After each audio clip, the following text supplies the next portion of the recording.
Yeah, maybe after there's more, but they haven't dribbled really in yet. So, but one day, multiple cities demonstration okay, so hey everyone, we're gonna get started again for a whole afternoon of more Rad Fem fun. So our next speaker is the one and only Miriam Ben-Shalom. If you don't know her, you should. She's been an activist on behalf of women, children, and LGBT, no T, for 50 years. Teacher of English for 37 years, damn good cook, and generally an uppity woman. I present you Miriam Ben-Shalom.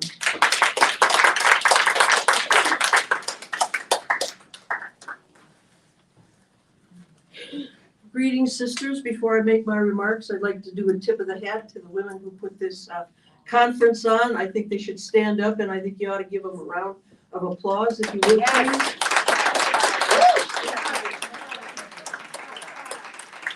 Worthy women indeed.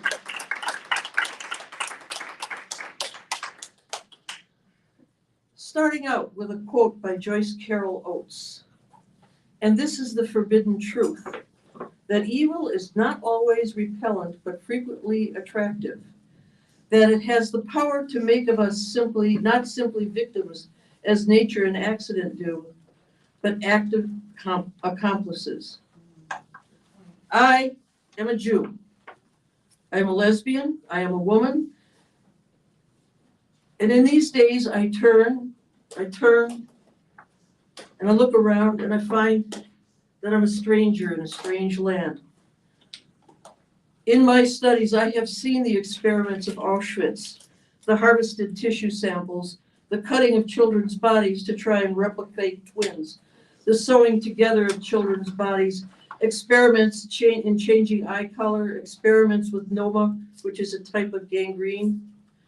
Now, today, I see bodies mutilated, breasts cut off, testicles and penises removed.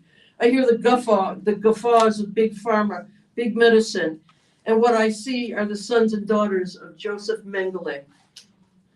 Then I saw the Nuremberg laws, the poster saying Jews are not human, not worthy, not to be allowed to live.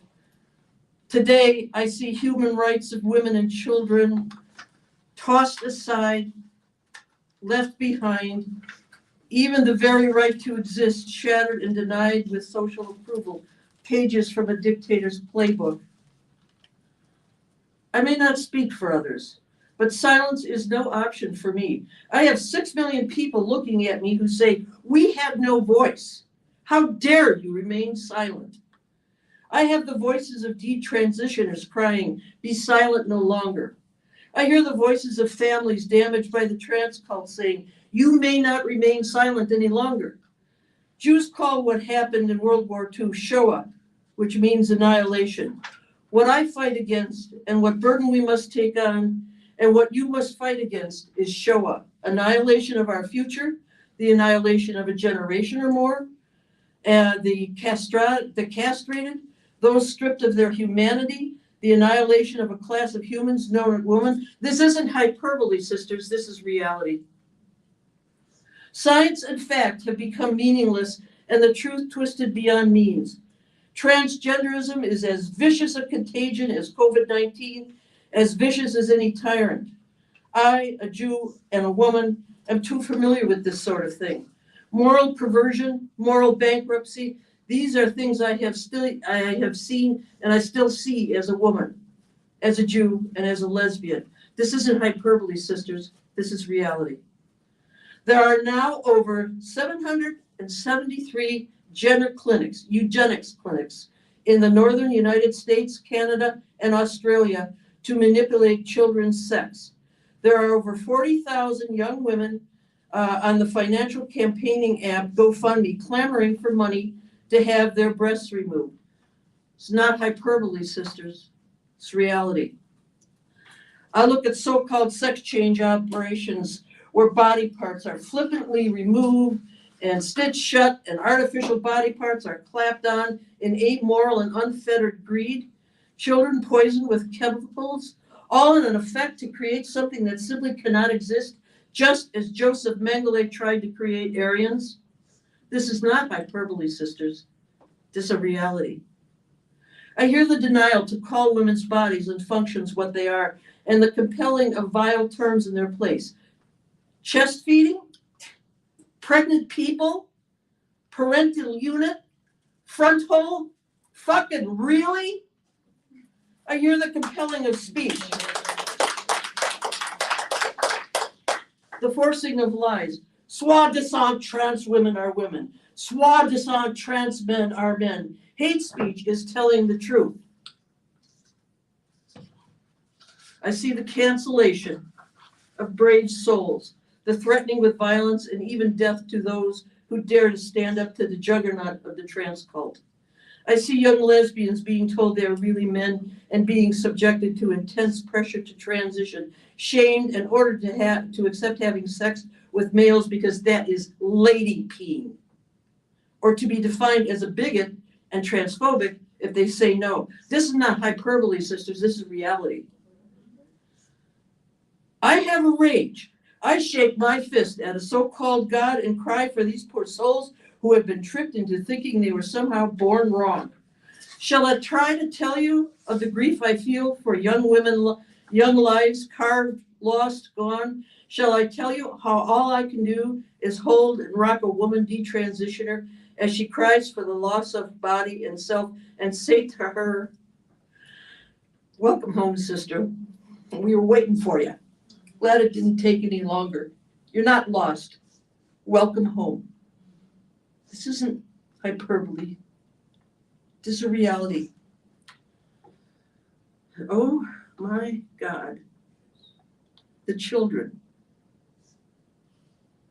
I see 10-year-old boys in drag prancing around on a stage with near-naked men while others throw dollars at the child.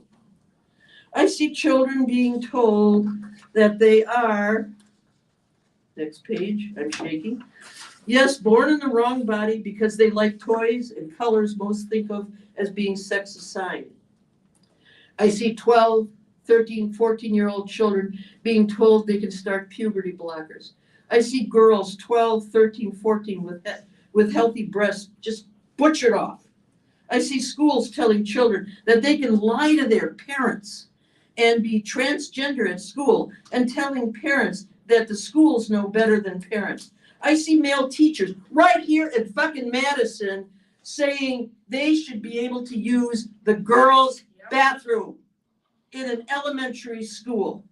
I see sex manuals for young children. What 8-year-old thinks about masturbation, that very word? I have seen teachers profess that people who desire sex with children are not pedophiles, but minor attracted. Really, sisters? Not hyperbole, it's reality. Think transgenderism is not interested in hijacking children? Think this is not abuse or grooming or pedophilic? Think again. It isn't hyperbole, it is reality. I saw a meme the other day with a hill with signs saying women's right, respect for women's spaces and boundaries, no child is born in the wrong body. And I stopped and I had to think, what is it in my life that I'm willing to die for? And I looked at that meme and I thought, these are things that I am willing to die for. This is the hill that I will stand on, that I will defend, and that I will die for. If you tell me to say Tims are men and TIFs are women is bigotry, then I'm a bigot. If you tell me to say that men do not belong in women's sports is bigotry, then I am a bigot. If you tell me to insist upon proper words for bodies as bigotry, you bet I'm a bigot. If you tell me to say that biology is bigotry, then I am a bigot. If you tell me to say that no child is born in the wrong body is bigotry, then I am a bigot. Woo! If you tell me that because I believe what I do is bigotry, you damn well bet I'm a bigot. I am damn sick and tired of the threats, the cancellation culture, the denial of boundaries, the denial of freedom of speech, the denial of female humanity, the acceptance of grooming of children for sex, the acceptance of the poisoning and butchering of bodies because feelings. This is my hill, and I will die on it if need be. I'm with you. I reach out my hand to you and ask you to fight with me. We have so much more in common than we have in difference, sisters. This is not about Jew or Christian, liberal, progressive, independent, conservative, lesbian, or heterosexual. This is about stopping the spurious modern-day Joseph Mengele's, stopping the perversion of unfettered decadence. This is not hyperbole. This is reality. It is time for us to focus on what is at hand and to set aside differences. Time for us to fight for the right of women to exist. Time for us to stop our erasure. Time for all of us to fight for our children, our children's children, and their children. Time to stop the lies and the moral perversion of transgender ideology and practice. Time for us to rip base-born Joseph Mengele's out from our society and humanity. In the name of all you value, in the name of all you value and holy and keep sacred, I'm going to give you my hand, and let's work together to stop this social contagion. To the trans cult, I have something to say as well. Long time ago, a person went up on a hill and was asked, "Where are you?" And the response was, "Hineni." I am here. Here I am. I won't shut up and fucking go home and shut the fuck up. I will not go fucking home and be told that I need to fucking get a hobby. I will not be told that I'm a fucking bigot. I will not be told that I'm an asshole and I'm a jerk and I'm a bigot and why don't I go home and die? And I damn well won't be told that I should go and crawl back into the oven. Ineni, trans cult, here I am. I am here. What will you do? You with me? Yes.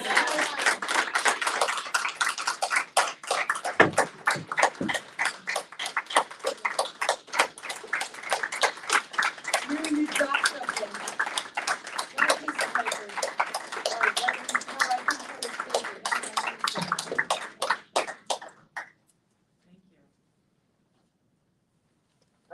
Okay.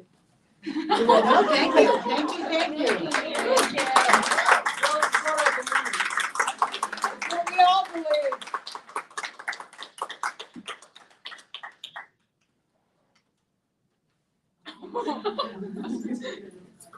You're like the trans cult. We have like 15 minutes. I'm just gonna. Hey, I'm just gonna make a quick announcement there. Our turf collective stickers that have just come in. I rode my bike to my place today and they were there. And I also found a pro-trans sticker on the front door of my apartment building. So I'm gonna be reporting that to the police. Not right now, but I will this tomorrow.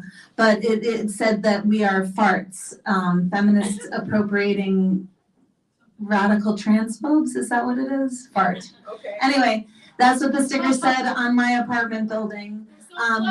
Yes, they're so clever. You know what? Feminist stickering is not a hate crime yet in Madison. Please take the TERF collective stickers that just came in the mail. They're over there on that table. Don't just put them in your sock drawer.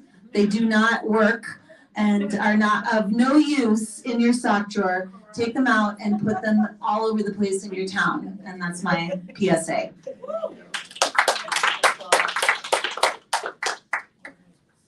We have a little break until Exulansic starts, so yeah, just wander back, get some more coffee, whatever you need to do. Oh, I wanted to make that. Oh, yeah, go ahead, do your thing. Yeah. We got one more announcement. I have an announcement to make. There's recently a parent came to me in the local,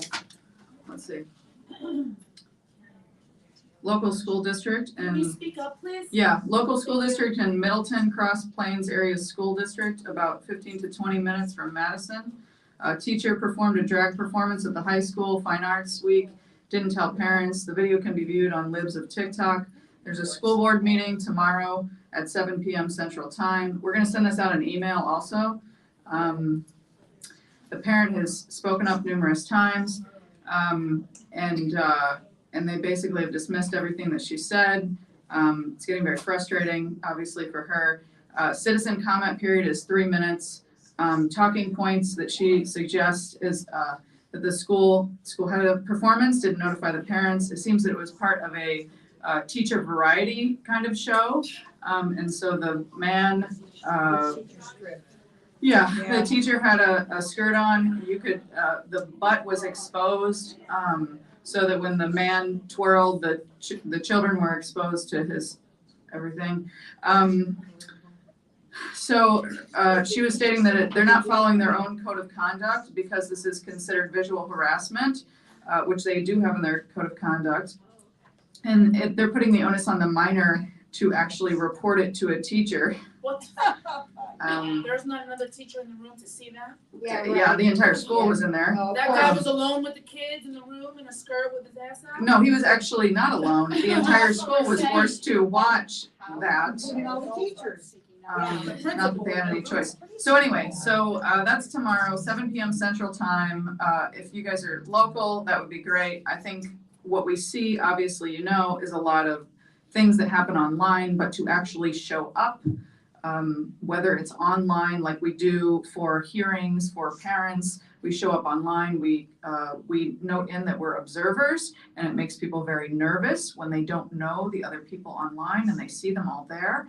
And then showing up in person is really important also, even just to be a body in the room, but a 3-minute citizen comment is really important because they're usually streamed online. There's a host of parents since COVID began. Now there's tons of parents who actually watch those school board meetings online, which is great.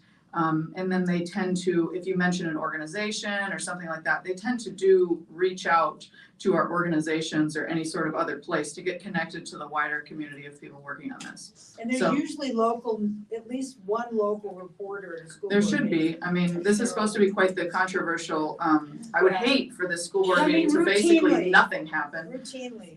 Yeah, so we'll be sending that out via email, the Sisters4Sisters email, so you'll get very specific information about that school board meeting.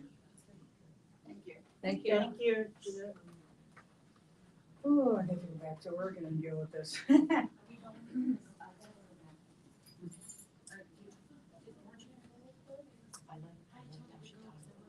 Say what? I like how you're tied all those things together. Oh, they're all tied together. No, I agree with you, but just, it's pretty obvious. It's a shame it's not so obvious. No, I know. Well, no, I mean, and to the general public, it's not obvious at all.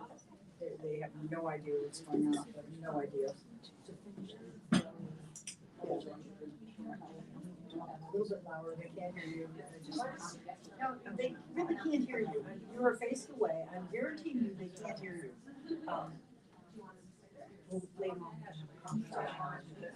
Yeah. Yeah.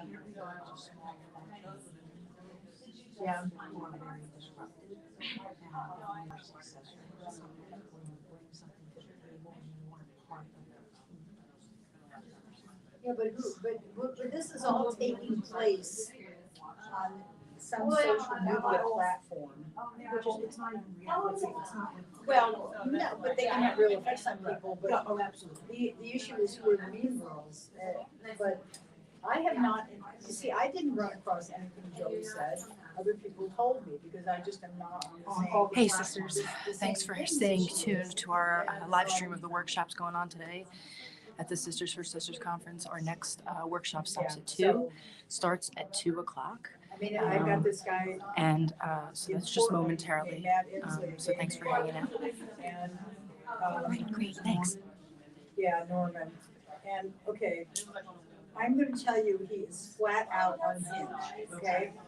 I let the guy stay in my home for 3 months. Wow. I fed him, I took care of his goddamn cat. He had no money. He's been sponging off of other people for 2 years. I was trying to say he's a convicted felon and for a violent crime. And I was trying to save him from going back to either being in a situation where he might end up going back to prison, or that at a minimum, I didn't want him to be homeless during the pandemic. So I put up with stuff that I never would have put up with. Well, why, I wouldn't let anybody stay in my home if they had the means, but, so I want to go into detail, but somebody told me, messaged me, that I was getting messages from women in Australia saying, what's going on with you and this guy Matt? You know, he's saying you tried to kill his cat and all this kind of stuff. I'm the fucking one. What's going on with this guy? Anyway, So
And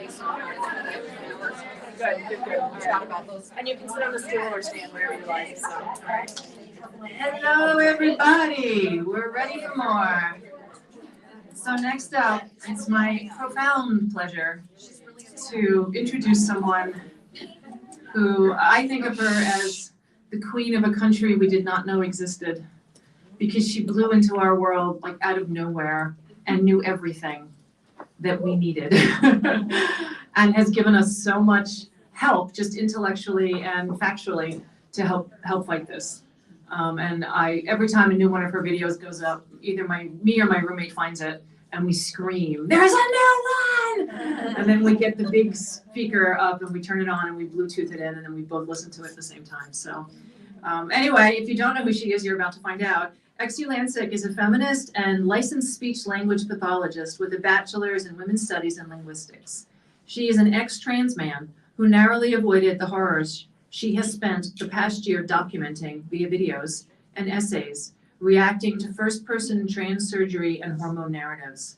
Her goal is for other gender-confused young women to be saved from these horrors like she was, through the power of education as to the reality of these interventions and adequate, affordable, high-quality intensive therapy to recover from the trauma that inspires gender dysphoria. So please welcome Exulansic.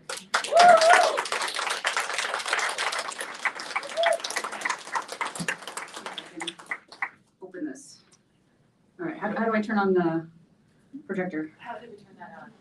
Jenna, we need you. I'm just gonna turn this projector Oh, on.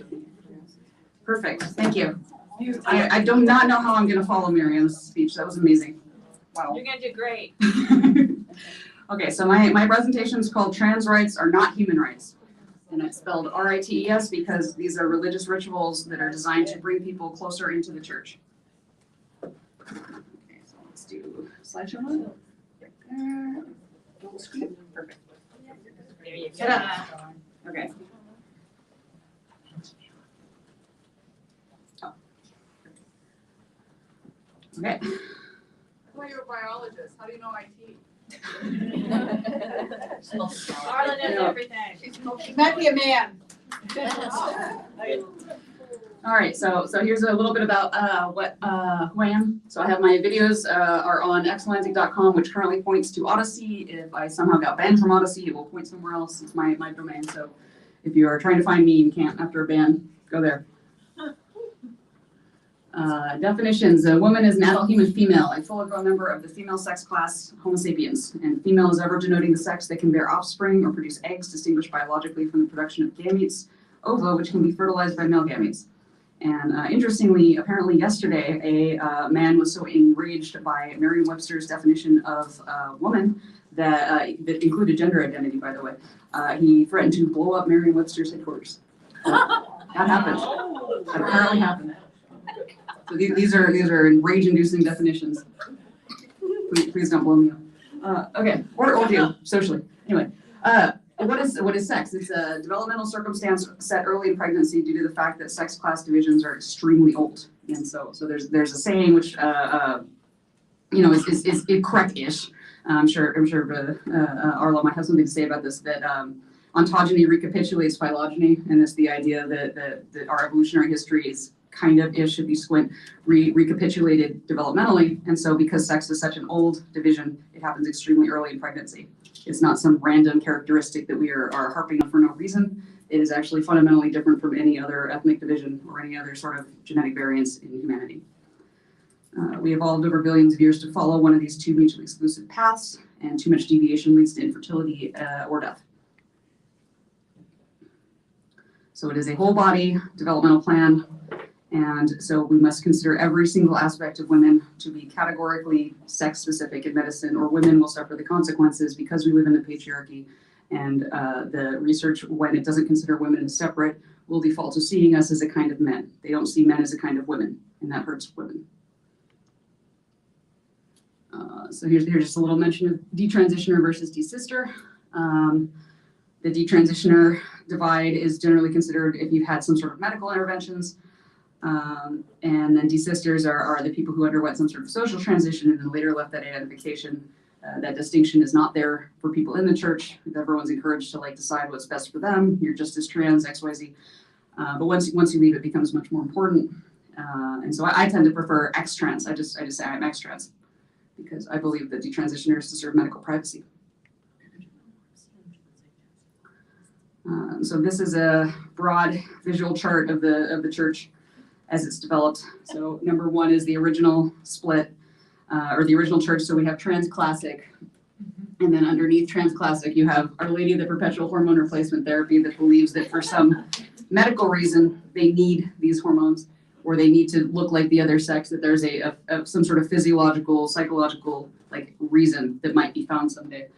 And so beneath that, I've placed also another subcategory that I've called the Church of the Immaculate Conception, and I define them as believing specifically that their gender dysphoria is somehow rooted in an occult intersex disorder that should be located. And so that split was present back in 2010 because I was exposed to it, and I did seek that sort of investigation to see if perhaps the answer was no. Then the more recent split we have is the Church of the Non-Binaries, and I call them undifferentiated because some people might loosely fall under some, but not all of the beliefs. And within the Church of the Non-Binaries, you have the United Church of Internal Congruence, and I'm applying these names, of course. And the United Church of the Internal Congruence are the non-binaries who feel like they're congruent in some way with other non-binaries, and that they have some sort of non-binary resonance and non-binary energy, and that they can just perceive non-binariness with other people, and where they're congruent. And then the goal of their transition isn't necessarily to look like the other sex; it's to look like their own internal sense of self. And so we can get these really random oddball looks that are congruent with their internal sense of identity. And so this would be the people where they might end up going with the no nips look, which we will cover later, or who want non-flat top surgery, i.e. a breast reduction. And finally, we have the discipleship of the disaffected. And so those are the non-binaries who are defined not by a desire to be congruent, but a desire for you to recognize their lack of congruence, that they are different from you, they're different from other people, they're very, very different. Don't try to figure out how. It's rude. Do not try to figure out how, but I'm different, and you must know that I'm different. I demand it. And then to sort of resolve this, more recently, we have the appearance of what I've called the non-denominational Church of Trans, where they don't care too much about your ideological purity here, and they'll try to make room for different conceptions of gender identity and aren't looking for logical coherence. They're more just looking for political power. Here's a couple pictures of me during that phase of my life. That's eyeshadow on I didn't grow hair.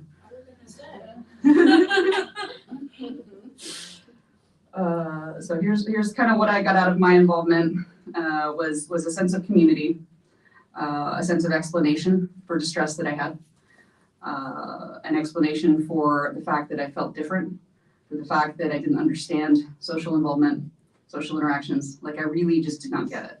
There was an aspect of social interactions that didn't click for me until I was like 30. And once it did, it was like, they're reacting to each other. I get it now. So before that, I tried to figure out logical cause and effect for conversations. I didn't understand that people were reacting the moment. I literally didn't understand that until I was like well into adulthood. Social pragmatic language disorder. So the role of therapy and medication in stopping the trans change for me, I happen to have a medical condition I've talked about a bit. It's a malformation that causes me significant pain. And so the pain management for that, which is not traditional ones, had kind of the side effect of eliminating a lot of the psychological distress I was feeling, which was really misdirected pain that I wasn't acknowledging. And then therapy, I had many years of intensive therapy, very intensive therapy, multiple times a week. And the process of doing that, the process of having a place I could go, a person who was just on my side, and space to talk through why I was so upset, what was going on in my life. Just over time, that allows you to take a step back and look at yourself in a more objective way, in a healthier way. And you just kind of come to the conclusion that this is a distraction and that this is also a Band-Aid and that this is a way of finding community with people that you don't otherwise know how to make community with. And so it's like a way of structuring friendships for people who don't know how to have friendships very well. And it gives you something to talk about. And also it's a scavenger hunt. Okay, and then the role of gender therapy and the lack of medication that played in that. So she started gender therapy, and it was her first therapy experience, and it was with somebody who advertised as a gender therapist. She was not trialed on any sort of anxiety relieving medication until they put her on testosterone. And testosterone is a very potent anxiety relieving medication. And so that relieved some anxiety she had, which to her confirmed that she was trans and she needed to be on testosterone because she was in Our Lady of the Perpetual Hormone Replacement Therapy, as was I, even though I was also exposed to what later became the non-binitarians through going to Berkeley and being Judith Butler. So I was exposed to people who landed on that side of things. And so she went from, and she also was hit by a car at one point, a few months after starting gender therapy, and a few months before the double mastectomy. And during that accident, she sustained a concussion, and she was never given any real sort of psychological or neurological rehabilitation for that. And all of her doctors knew, and they still let her go forward with it. And so I watched her chest feed a bag that was attached to a tube that went into what used to be her breast. And I'm angry about that. I'm still angry about the fact that image is in my head. Okay, so when they jumped the shark to me, as I mentioned, the complete failure of them to recognize neurological injury as relevant to the capacity to give consent for something like an elective double mastectomy at 21. And then the abandonment of principles of scientific inquiry in favor of politicization of medical resources. So they don't have good reason to think that these interventions are a good idea. They just don't. And we have a lot of good reason to think that they're a bad idea. But it's so politicized that the attitude is, well, this is the price we have to pay to get to the good medicine. It's like, maybe we just shouldn't try. Maybe sometimes the answer is don't try. Otherwise, as Miriam Ben-Shalom was getting into, you get into these extremely experimental, abusive medical interventions, and these are being done on children. Oh, and then of course the trans homophobia. So being told that only men can be lesbians, but trans men can't be lesbians because they're men. All right. So gender atheism is the term I coined. Is the status of lacking a belief in gender or genders, also known as gender identities. So if you don't believe that somebody's mystical head friend is their real sex, then you are a gender atheist. Gender identities are known only to the devotee. You have no independent access to somebody's gender identity. They are immeasurable. They are either subject to change or permanent, depending on whether you're a non-binitarian or perpetual hormone replacement therapy. They are possibly absent for some individuals in some sects because they have invented this concept of agender as a gotcha for when you say I don't have a gender identity. They say, oh, you're agender then. So they take a lack of something and then they put it in a physical place on their map. It's bizarre. And so gender identity is also defined as independent of sex somehow. Sex is not gender, but it's being used in place of sex. And so if you want to have some protection for gender expression or gender presentation, which are fancy ways of saying how you look, then that protection has to apply after you've sex segregated the group. Otherwise, you are using it in place of the other, and sex has become gender. These gender expression protections, they protect masculine appearing women from being sent to the men's prison. They don't protect feminine appearing men from being sent to the men's prison because they belong in the men's prison. They're men. Okay. So that's more or less what I just said. So I'm just going to skip that one. So here's the names again. And the main doctrinal division within trans classic is that they believe that there is a metabolic or neurological basis for desiring transition, and they believe that gender identity is formed by the age of 3 and is fixed, and their tragic circumstance of having a fixed gender identity is the reason that we need to invert their penis, because there's no other way to fix it because you can't change someone's gender identity. What is that noise? Sarah, I think it's the mic cable, like are you leaning on it or touching the mic cable? Oh, am I? Perhaps. Sorry. Okay. So then the Church of the Immaculate Conception is defined by the specific belief that the gender dysphoria is a sign of an occult intersex disorder. Aaron Kimberly of, I believe, Gender Dysphoria Alliance and Gens Factor is an example of somebody that believes this. you go back and say that again? Yeah, can you? Erin Kimberly of GenSpect is an example of a person that believes that her gender dysphoria is rooted in the fact that she also claims to have had an ovotesticular disorder. I have my doubts about that, but that's a long story. But she advances the idea that for some is the cause of their gender dysphoria. My position is that there's absolutely no basis for that because it's a psychological illness. And then within the non-binaries, the United Church of the Internal Congruence believes that medical transition is a means to achieve a sense of unity or congruence with your inner sense of gender, but not necessarily for a physical illness or to fit with the other sex. And then the discipleship of the disaffected believes they're very different from you and other non-binary people and do not want you to make any sort of conclusions about them, what they might be like, or what they might want in the future. This group would include those who use they, them because they have dissociative identity symptoms and model themselves as multiple individuals. That they would be under discipleship of the disaffected. This would also include people who are attempting to signal anatomic atypicality to a respective partner while asking that assumptions not be made. They might prefer they, them. All right, and so here's some other doctrinal differences. Church of the Non-Binaries believes in an unlimited number of identities. Whereas the Our Lady of the Perpetual Hormone Replacement Therapy believes in 2 identities, man and woman. Non-binaries believe that these identities can move between different individuals on different days. When your gender changes in history class is an infamous TikTok, but they believe that you might have a gender one day and have a different gender the other day. You might be agender today, but tomorrow you'll be gender flex, and next week you'll be demigender or whatever. And whereas Our Lady of Perpetual Hormone Therapy believes that there's some sort of neurological mapping cause of gender dysphoria, akin to an inverse phantom limb pain. So they have like phantom penis pain, but for an organ they never had. So there's no biological way that they would have gotten that neurological mapping. It's absurd. But they believe that there's an underlying hormonal or intersex disorder. Perhaps there's some physical cause, and that everyone has a gender identity that forms. So they would reject agender. And I want you to consider that if gender is about your social and behavioral actions towards other people and how you relate to other people, somebody who is agender, I would presume, would be similar to someone with aphasia, which is a loss of language from a brain injury. And so they should be very impaired. They should be profoundly impaired, possibly in a coma. I can't conceptualize agender under their understanding of gender any other way. How do you know how to interact with people if you're agender? What form do those interactions take? What are you performing, according to Judith Butler? So as you can see, these are inherently in conflict. You can't resolve these doctrinal disputes because it's a religion. So we just have different sects that believe different things.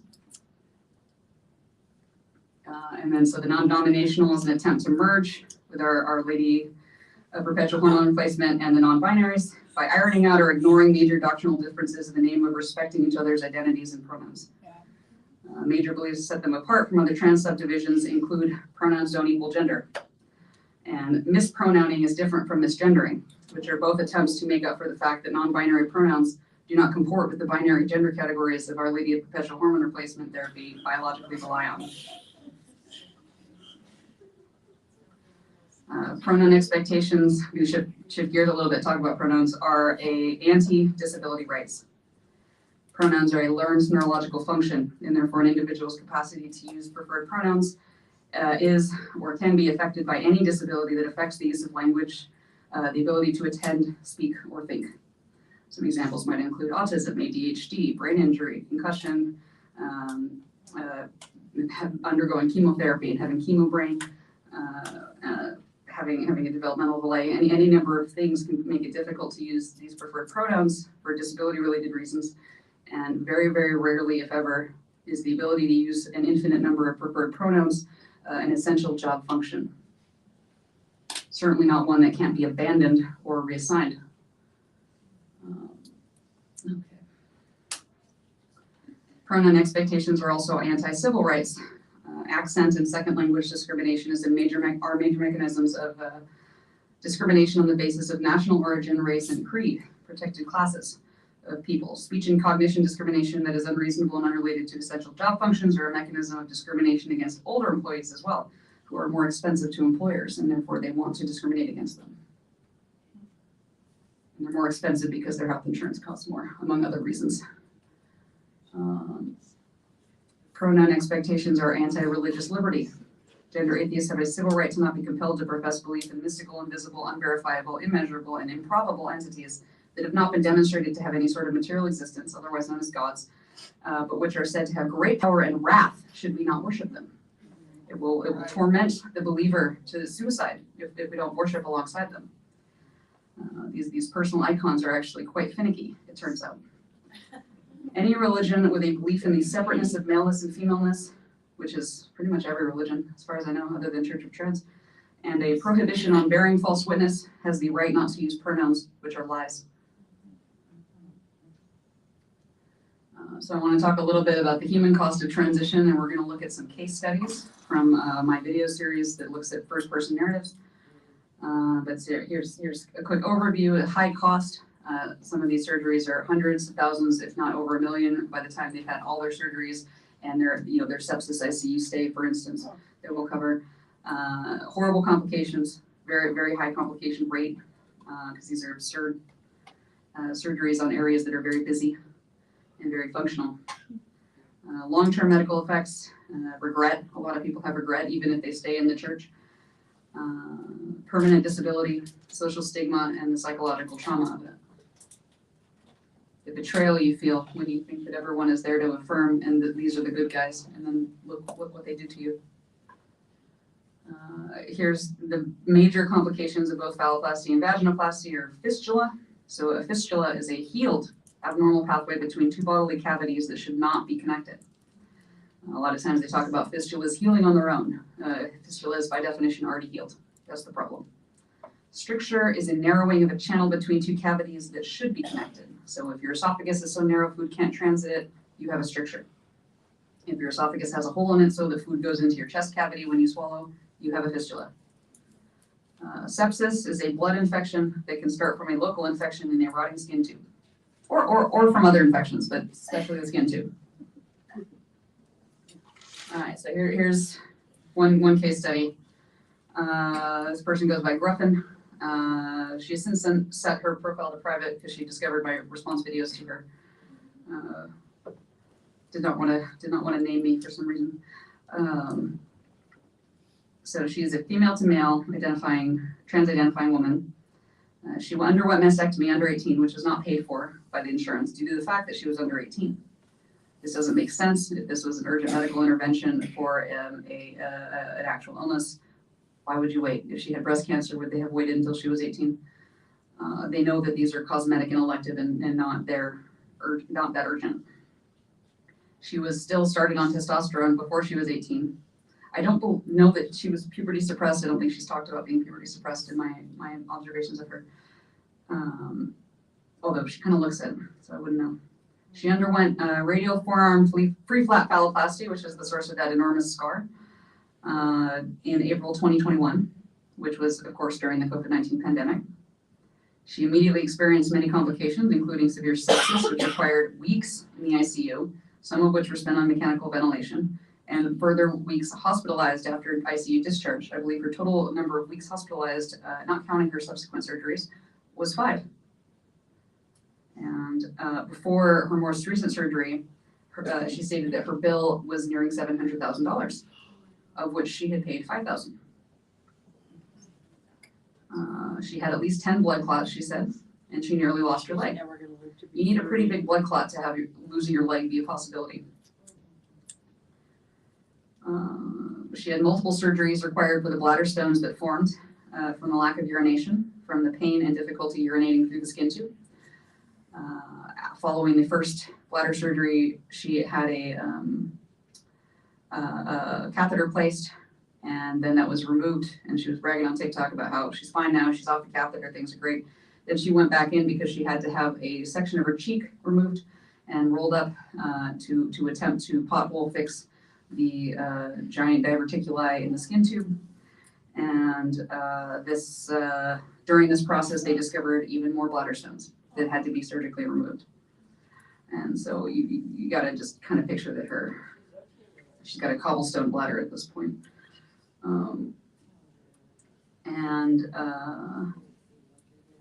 Yeah. I've also seen, the other thing about this particular phalloplasty that I learned is that they experience the same kind of problems as the vaginoplasty, which is that it gets smaller over time. So it started at 6 inches. However, I've seen her Reddit posts and she has posted pictures of what it looks like now and the current length, which is 3 inches. So it shrunk right up. All right, Ryan James, I talked about Ryan a little bit yesterday. And so at 17, Ryan began taking testosterone and underwent a double mastectomy, although I wasn't sure offhand what age.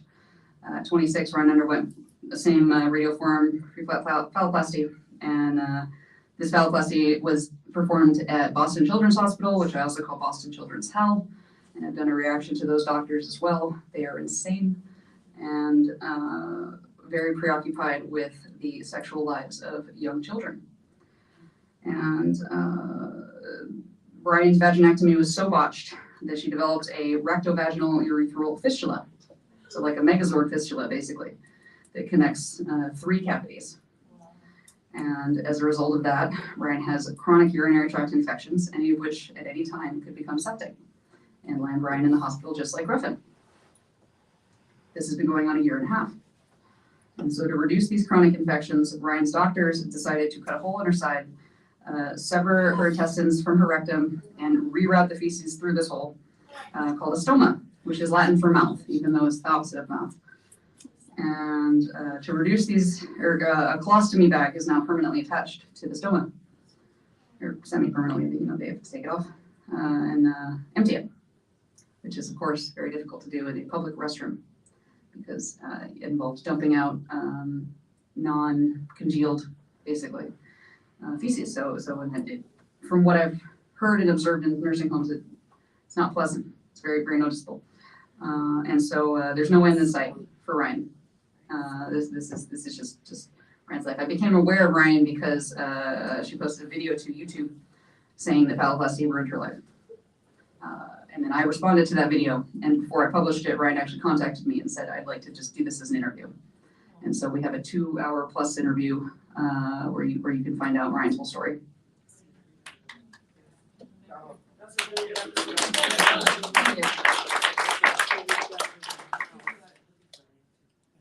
All right, so this is a YouTuber shapeshifter. Shapeshifter underwent a colon vaginoplasty as an adult following years on estrogen. A colon vaginoplasty involves removing a section of colon, joining those 2 pieces together, and then attempting to use the colon to make a vagina. And the advertising, the marketing for this procedure is that, it self-lubricates just like a cis woman's vagina. And so... That's better, it's designer, you know? Right. Chef's Yeah, kiss. right, that's Perfect. custom, it's custom made, yeah. Not even lesbians can tell.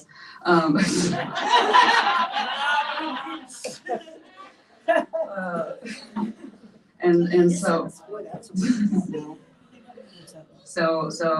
he was on YouTube also trying to warn people away from this procedure.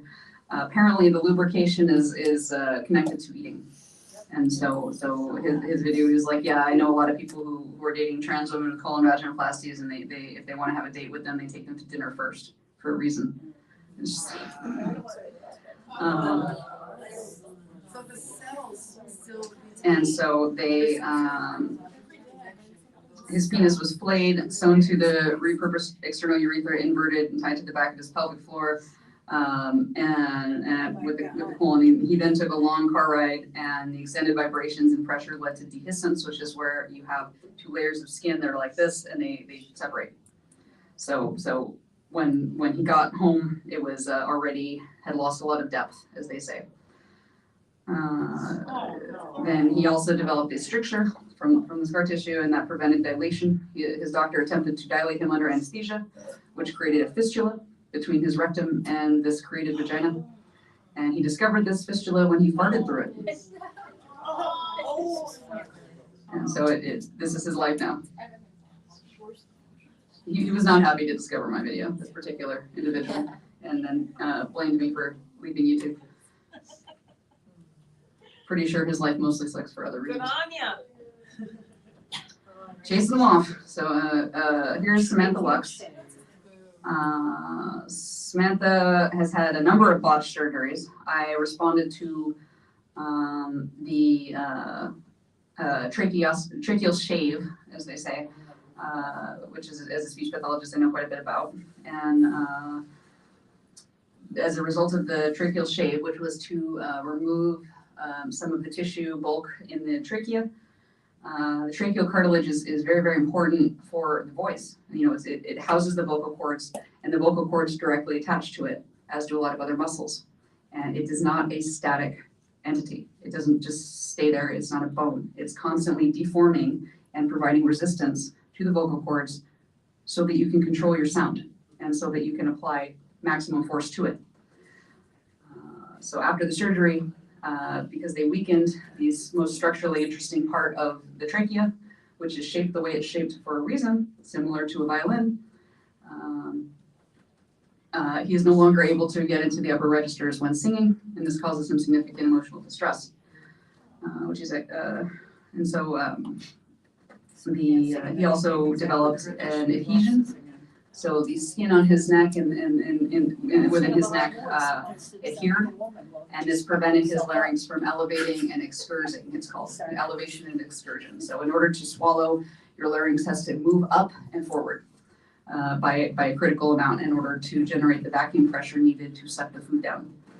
And because of this adhesion, he had great difficulty doing that. And so he had to go in for a second surgery to sever the adhesion in an attempt to give his larynx more mobility. However, this did not repair the problem with the higher pitch. I do not think that that's reparable at this point. Which is exactly the pitch he wants to have. Exactly. He screwed himself Right. into a frozen male pitch. Right. Yeah, sorry, Yeah. I just, So now he's got a permanent raspy, abnormally low pitch voice. I mean, it's kind of in the, he's still talking at the higher end of his range, but it's not as high as he used to be able to get. Here's Erin Kimberly, who underwent metoidioplasty, or sorry, it should be her mid-30s. Immediately developed multiple fistulas. She characterized these fistulas as her urethra exploding. She was unable to bathe or swim for a year. She now has bowel dysfunction and chronic pelvic pain. Separately, she has no sensation in her chest due to mastectomy. And so this is the individual that also claims that her alleged ovotesticular disorder is the root cause of her gender dysphoria. So, like claiming a DSD? Yes. Yeah. An extremely rare DSD that changes depending on what point she's trying to make. She's lying. Oh yeah, she's also very homophobic and thinks that this phantom testicle is the reason that she's gay. I was like, can you just not spread the idea that lesbians are secretly men? Because if you had a testicle, you would be a heterosexual man, but you don't. So case study, Gwen. This is a no-nips woman who she underwent a double mastectomy as an adult to fit in with a social group and achieve a non-binary boy chest, as she put it. Her doctor talked her into allowing her nipples to be fully removed, leaving 2 scars.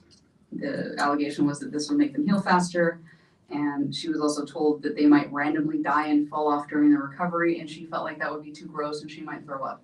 And so therefore she decided to just not have nipples. That seemed like a more rational choice. So much easier. You know? Yeah. And have none of these girls actually seen a boy? Did I try to be good? What's a mirror box? Oh, so someone asked what a mirror box is.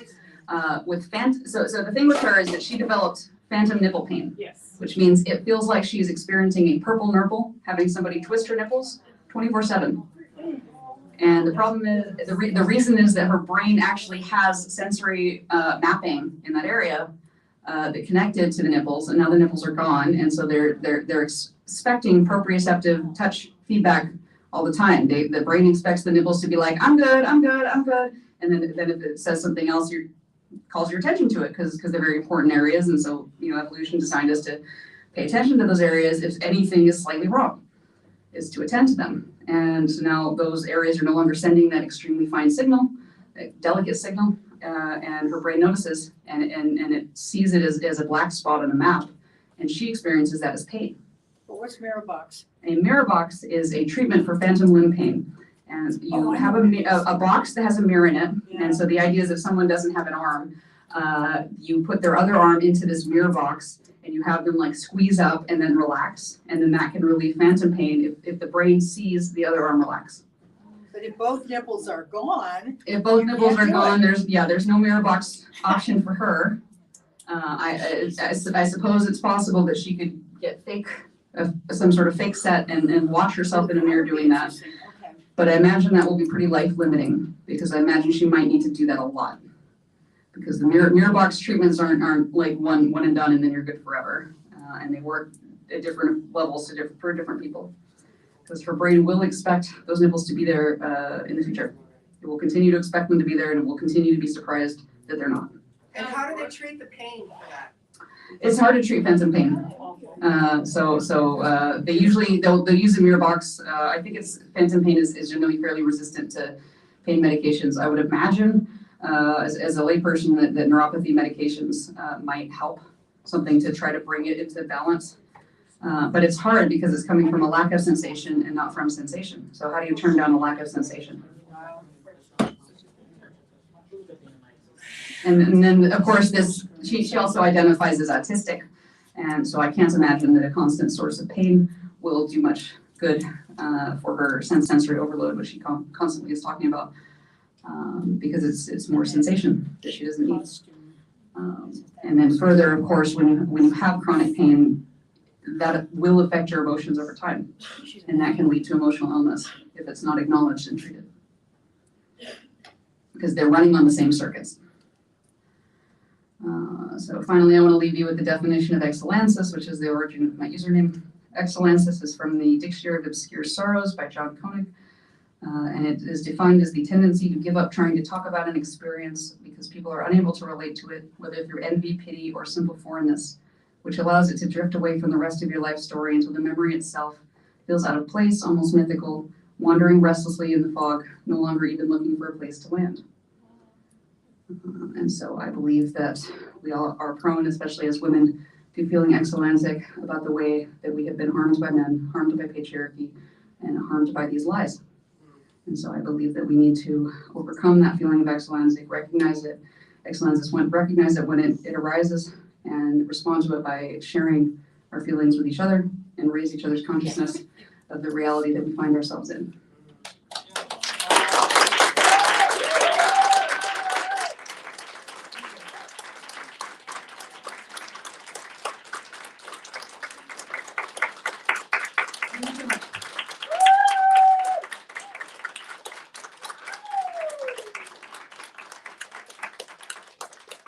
Looks like we have a fair amount of time for any questions. Yes? When they do the breast surgery where they either have no nipples or they have designer nipples, you know, the parts or whatever, it's getting so far away from the idea of, I mean, gender was first based on sex, but you were meant to be this. So how do they explain that? They're non-binary. They're not trying to be the other sex. They're trying to be congruent with themselves, and you know, it's a fetishization of making extreme choices and having that reinforced by the community. So there's a strong community reinforcement towards making these extreme bodily modifications, especially for people in the non-binary church who think of themselves as not trying to be the other sex. So it's faddish. In my opinion, it's a fad. They will regret it, especially if they get dementia later and forget that they did it, because it's already happening. Turns out people don't forget their sex. I have a question, Sierra. Like, first, just a comment. I want to say, like, I really, really appreciate, like, that church. Like, I've heard like little pieces of it on your show or whatever, just like seeing it all spread out there, how you divide. And like, I think you have a better understanding of all of the different groups and, you know, all the churches and the ways they branch off and how each, like, everybody's, oh, well, I believe this about gender and I believe that about gender. And you really thought it through and categorized it and put it in a hierarchy where we can all like define and use that, you know, and see like how they branch Yeah, it's important to know what church you're talking to when you're debating with someone, because they will just try to like make up like come at you with the other church's doctrine or the opposite doctrine. So if you kind of can understand that, you can ask them questions to negate their statements using the statements of the other denominations, which they won't want to contradict, because there's huge pressure on, go along and get along, or respect each other's pronouns. I agree, it's great to have that framework. If it was possible to send out that slide, that'd be ever so appreciated. Sure, yeah, I'll put, I have another version that I think ended up in the, I wrote a foreword to the Transsexual Empire that was translated into French. I don't know that it's actually out yet, but that one has I made a better version of that for that, so I'll put that on my Substack.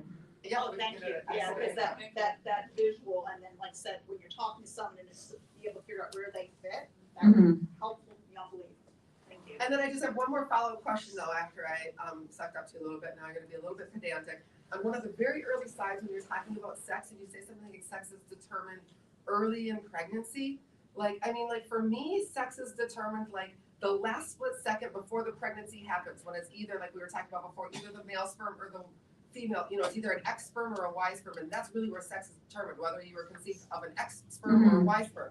So I wouldn't I guess, am I like just, what do you mean by when you say that it's more early in pregnancy? Like So for me, I considered sex to be determined between week 6 and week 8 with the formation of the gonads, because I feel like if somebody never forms gonads, if they never ever in their whole life form a testicle, and then they develop with normal female anatomy, but just a lack of functional gonads at all, it's hard for me to say why they should be considered a male purely based on their genes, given the existence of XX males, which is usually but not always due to a translocation of just S or Y onto an X, or sometimes onto some random other chromosome. However, at the same time, such people, they do still have other advantages that is due to having the Y chromosome. So I think that reasonable people might be able to disagree about that.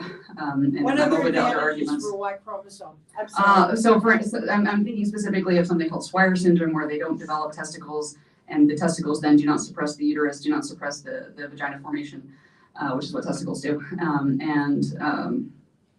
They, however, are still much taller, and they have other benefits. SRY gene does more than just determine sex. It turns out, I've looked into this a bit.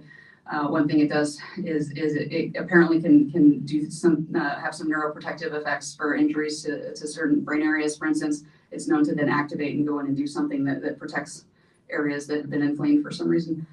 And it also has to do with skeletal proportioning. So even with a lack of testosterone, they're significantly taller than actual females.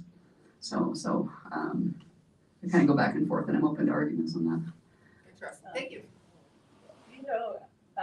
It's not until the last 10, 15 years that we've started removing breasts for non-medical reasons, and breasts are part of our lymph system, so could people be damaging their body? Yeah, absolutely, I believe. Systematically? We don't know what these things do. They're considered to not be important for life because men can live without them. Right. The idea that you're not harming a woman by taking out her uterus at 20 is absurd. We know that the earlier you have your uterus removed, the more likely you are to develop dementia. And these uteruses are being removed extremely early after being poisoned by testosterone. So it's misogyny to think that, well, if they're not being used right now in the service of some labor that benefits a man, it's not doing anything good. There's no point to it. Just take it off. It's fine. And then further, I think especially in, if you are in a refugee camp, if you're in a war-torn area and you have no access to clean water and you have an infant to feed, those breasts are there for a reason. We evolved a way to feed babies without clean water by using our adult bodies as a filter. Because our adult bodies can handle diarrhea. Baby bodies cannot handle diarrhea. And they die very quickly from lack of clean water and from diarrhea related to that. And so and they're permanently harmed by any sort of disruption in nutrition because they're developing. So we are, these interventions are only considered ethical if you assume that these children will continue to be very privileged and continue to have social stability. And that is not a reasonable assumption. We've all seen that in Ukraine lately. Yes. Or in Texas. I have one other question about, I've heard Scott Nugent say that he can't sue because there's no standard for the procedures they're doing. Do you know, is that true, that there's. I've heard that, and there. Oh, standards. Yeah, the idea, the question was, is there, can a person who receives one of these elective phalloplasties as a female sue? Is there a standard of care that they are trying to align with, where you could say that they screwed it up so horribly, this counts as malpractice? Or do we actually recognize that these are purely experimental procedures that should never be performed? I believe that they, if I were on the jury and someone brought a case and they were making that argument, or the doctor was making that argument, I would say, well, if you don't think that there's standards, why'd you do it? Why'd you do it, sir? These doctors shouldn't be doing this for non-cancer reasons when there's no standards. In Ryan James' case, I believe that Ryan could sue because there's standards for vaginectomy, and the vaginectomy is what led to the colostomy bag. I would comment on that there is a reason why WPATH publishes guidelines versus standards. Because a guideline is just that, it's a guideline, it is not a standard of care. So there are no standards of care. We're gonna work that out in the court, because it won't really matter. Well, Levine Poodlehair said standards of care in They say standards of care, but when you go there, it's a guideline. Right. They call them standards, but they're really just guidelines. He testified in front of the Doesn't Senate matter. to Ron Paul and referenced this. Yeah, they WPATH call them standards of care. standards, they call them standards, but if you go to the actual site, they're called guidelines. Right. Yeah. What do you know about complete androgen insensitivity syndrome? And I want to, before you answer, because I am seeing that be kind of the wedge to say that a person with a Y chromosome should be allowed to participate in female sports. Because So the question was about a condition called complete androgen insensitivity syndrome. This condition used to be called testicular feminization because it only occurs in males who have developed testicles. And then their testicles then suppress the development of what's called the Mullerian structures unless they independently have another extremely rare disorder. And also then the testosterone produced by the testicles then feminizes them. And so the claim is that this makes them the same. It's obviously not true. I'm not feminine because I have testicles. We're different. And if we don't root the sex classes in the gonads at least, we're lost. I don't see another way to divide sexes. But that's the trouble. They're saying, well, gee, if their body is not at all responding to testosterone, they're not when they enter puberty, what happens? They don't have a typical male puberty. Sure. They don't get bigger and stronger and a bigger heart and a this and that. So it's actually my a question is scary why, argument. I would love to say, my standard argument is, and I do this a lot, is, if there's a Y, it's a man and there's no further discussion. And so in sports or wherever, all they have to do is do a chromosome blood test thing. And if there's a Y, there's no further discussion. And they're trying to say, that, well, no, how can you say that to this person who right, it's an appeal to a just world, appeal to fairness, this idea that we should be responsible as feminists for correcting nature's mistakes. I'm not interested in that. I'm not interested in sacrificing women's sports to cater to this small. No, I understand. So at some point we do need to recognize that these are disorders, these are disabilities, and so the female class isn't the weak people class. Right. We don't have female sports for weak people. That's not how it works. So we have accommodation. We have other alternatives for people who have profound disabilities so that they can compete in sports. But the idea that it would even be safe for such an individual to be competing against people who are androgen sensitive, which includes females, I think is absurd. This is a complex medical condition, and it's so rare that the estimate is 1 in 20,000 to 1 in 100,000 people. Wow. It's extremely rare. Excuse me? with CAIS is 1 to. It's 1 in 20 to 1 in 100,000. It's so rare, that's as narrow as an estimate as they can give us. Okay. For how common it is. Okay. And it is also a group of 900 disorders at least, a third of which have only been documented in one person. And it is a range. So we are talking about a dimmer switch, not clean, neat categories where you can say these are complete, these are perfect. You know, because even in people who are rated as complete, you can still identify evidence of testosterone sensitivity at some point in development on autopsy in a lot of cases. Yes? I wonder if you could speak to where transgenderism is in the broader picture of transhumanist movement and that conversation. Is it like stepping stone to like this larger picture of what their agenda is, or I don't know if I'm expressing myself clearly, but like.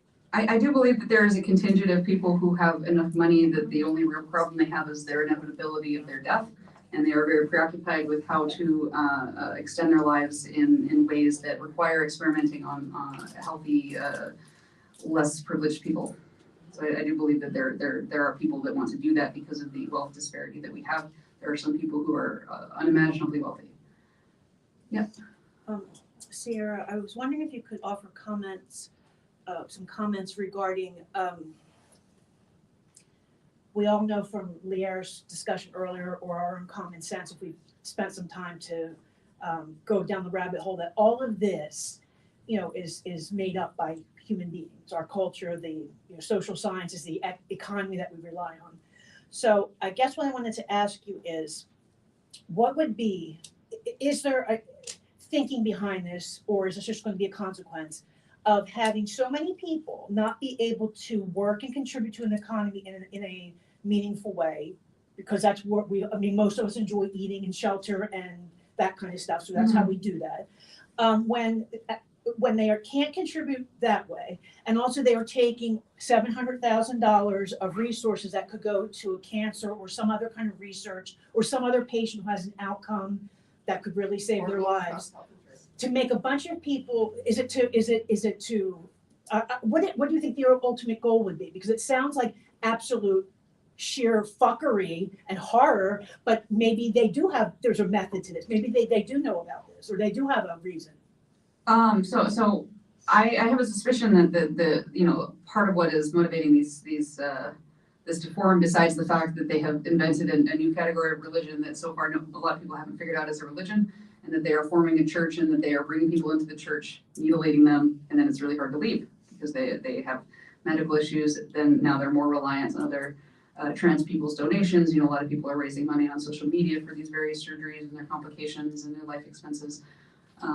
Then their plight is being used to push changes to laws that require all of us to pay for these surgeries via our health insurance premiums and our tax dollars as some sort of civil right. Some that otherwise they are being denied health care, which is not true, of course. And I believe that there's a push, a very, very, very moneyed push behind this, with the goal of dismantling civil rights legislation and disability rights legislation. And I believe that they have figured out that pronouns are a great way to sort based on English fluency and based on ability status. And those are illegal reasons to sort employees, and also illegal to imply to students. Yeah, this has to be the last question. Oh, I'm sorry. Or One more, but then we have to switch to okay, can I ask your question? I don't think Give it to somebody else. Yeah. Give it to somebody Could else. you ask your question? Yeah, so I was wondering, when do you think the Church of Trans doctrine will no longer be in the hospitals and the policy, and when will it recenter the well-being of children and women, especially at the children's hospitals and OBGYN not accepting trans policy? That's a good question. I personally, when people ask me this, I want to be optimistic, and so I say that I think it's going to be 3 to 5 years until we hit a real change, because I think the change is already coming, and I think that these kids are aging. They're targeting young people, so the young people are going to mature, and young people mature fast. So I think that they're going to mature and realize that they have been completely sabotaged, and it's kind of a numbers game where we have to either change enough minds or wait until enough children are brutalized for people to wake up. So one reason I'm speaking out is that I would like to minimize the number of children that need to be brutalized before people wake up by just showing them what's happening. Thank you.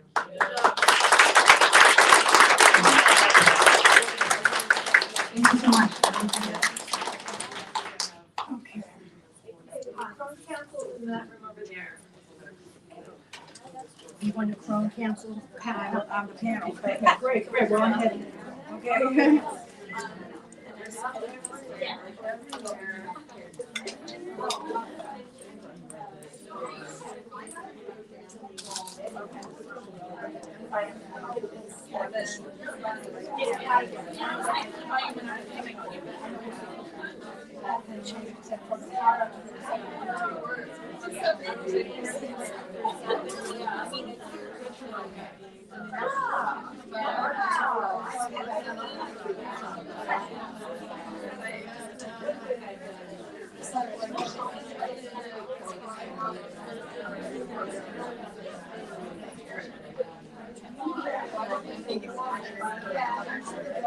Hey sisters, thanks for sticking around with us today during these workshops.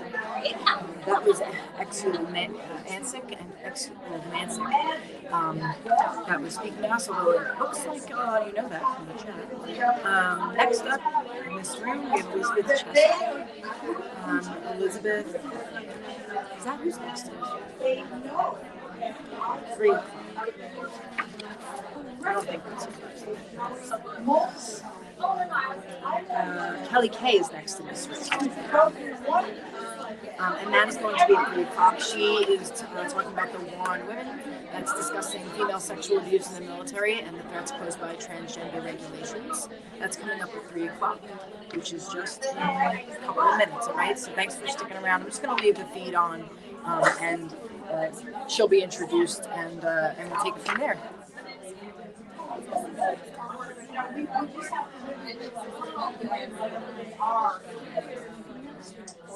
No, that's true. And then you can imagine incredible sexualized misogyny. But I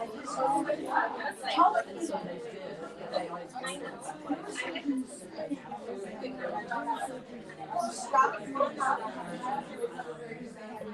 horrific case that just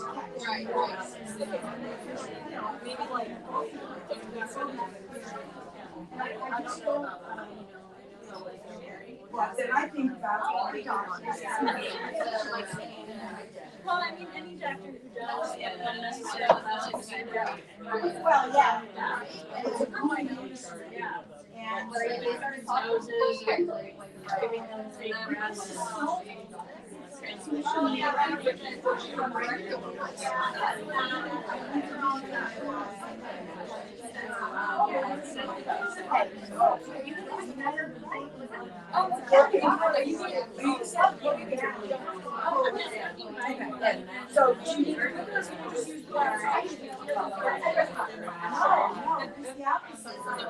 he's all on board for gender identity.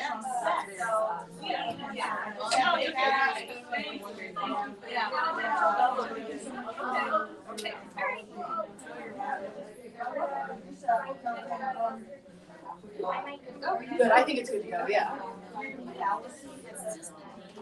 And then freedom fallacies, you should look it up. And it's a skinny. That is actually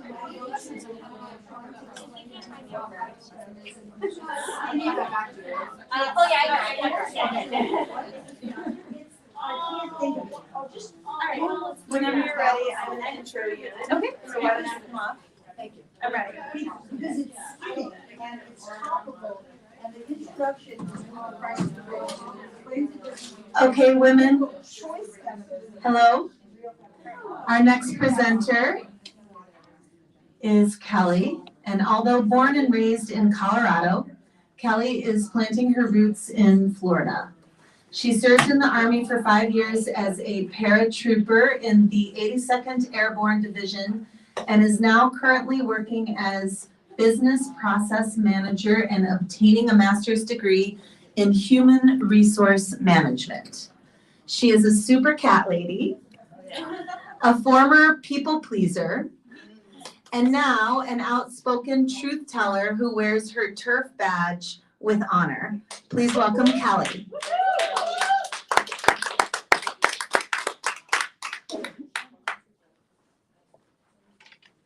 How is everyone today? Good. Good. If we haven't met already, my name is Kellie Kay. I'd like to start off by telling you all a little bit about myself. I served 5 years in the Army as a paratrooper with 1 combat deployment to Afghanistan. I was honorably discharged from the Army about a year ago and moved to Florida, where I'm currently working full-time and attending school full-time to obtain my master's degree in human resource management, which I graduate next month. Yay!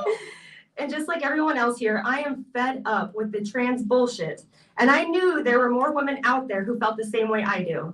So a few months ago, I formed a group called Radical Feminists United on Instagram and Facebook. We have a tight-knit group of women where we openly discuss current issues, our thoughts, concerns, ideas, and even suggestions for the group. It is with this group that I had met Carrie. She was the one who told me about the weekend, and when she did, there was no question. I knew I had to go. All of my work up to this point had been behind a screen, and I wanted to take more action. So needless to say, yesterday was my first protest, and today I'm getting my first workshop. Hey, all right. Having served in the military during an era that allows transgenders, I've got a lot to say on this topic, and I feel I can provide a lot of insight.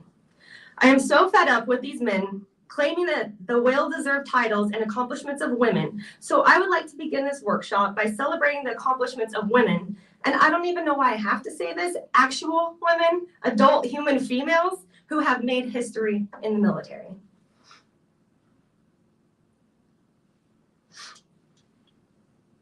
So first off, I would like to give thanks to a woman here who paved the way for me and other women alike. I was able to serve openly because she trailblazed the way. Having served as a drill sergeant, she is the first openly lesbian service member to be reinstated by the U.S. Army after she was discharged in 1976 for being gay. Miriam Ben-Shalom. From one strong generation of women to another, I am incredibly grateful for everything Miriam has done for women and will continue to do.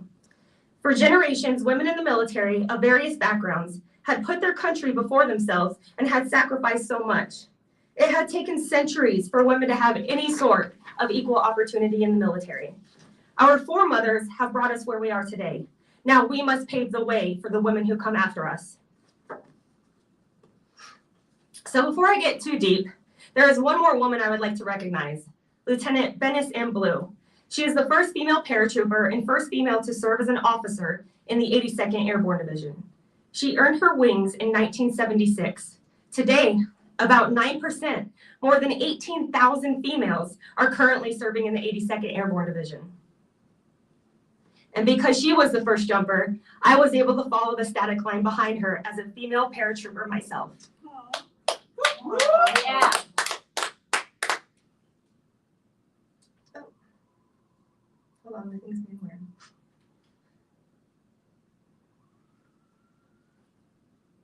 I can't get it to go to the next one. There you go. Okay. Women have been fighting for ages to obtain our equal opportunity and fair treatment in the military. While equal opportunity has vastly improved over the recent ages of the military, the protections of women on the basis of their sex have only declined. The military's response to the corrupt sexual assault processes have been met with a solution that is only worsening the problem. We will go into this a little later.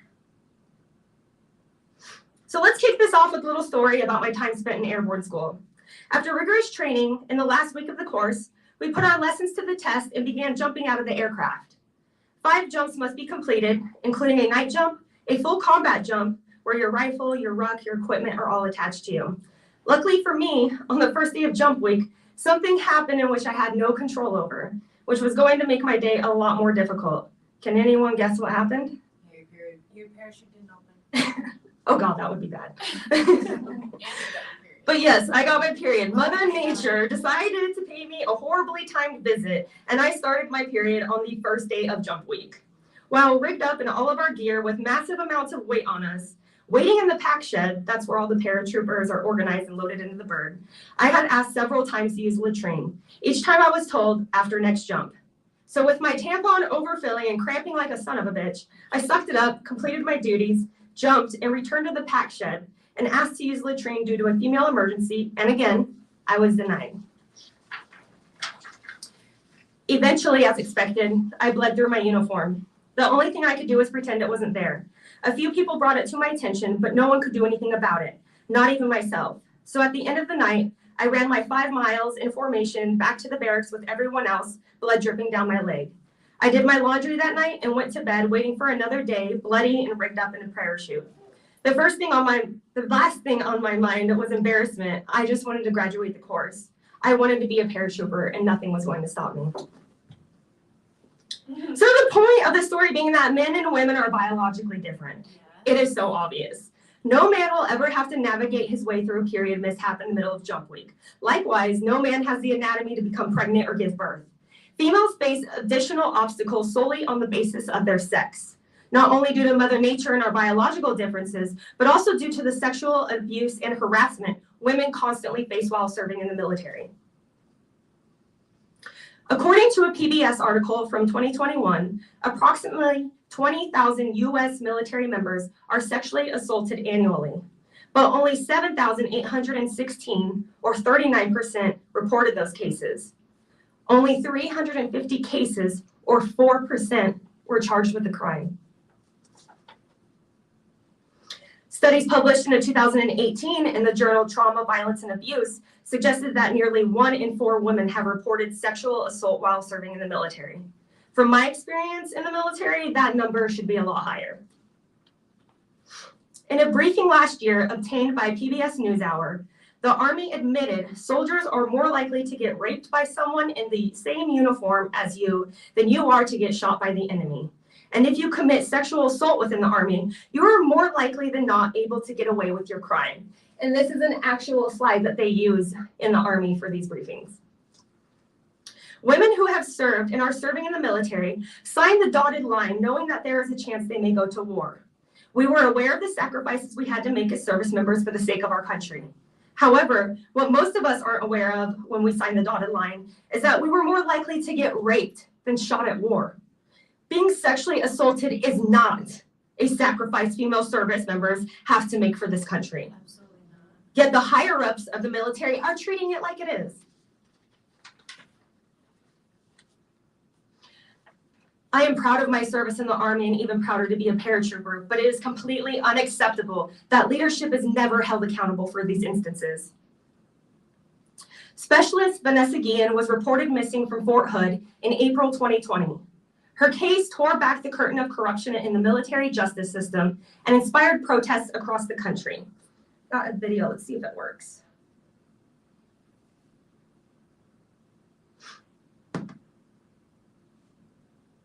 No, guess not.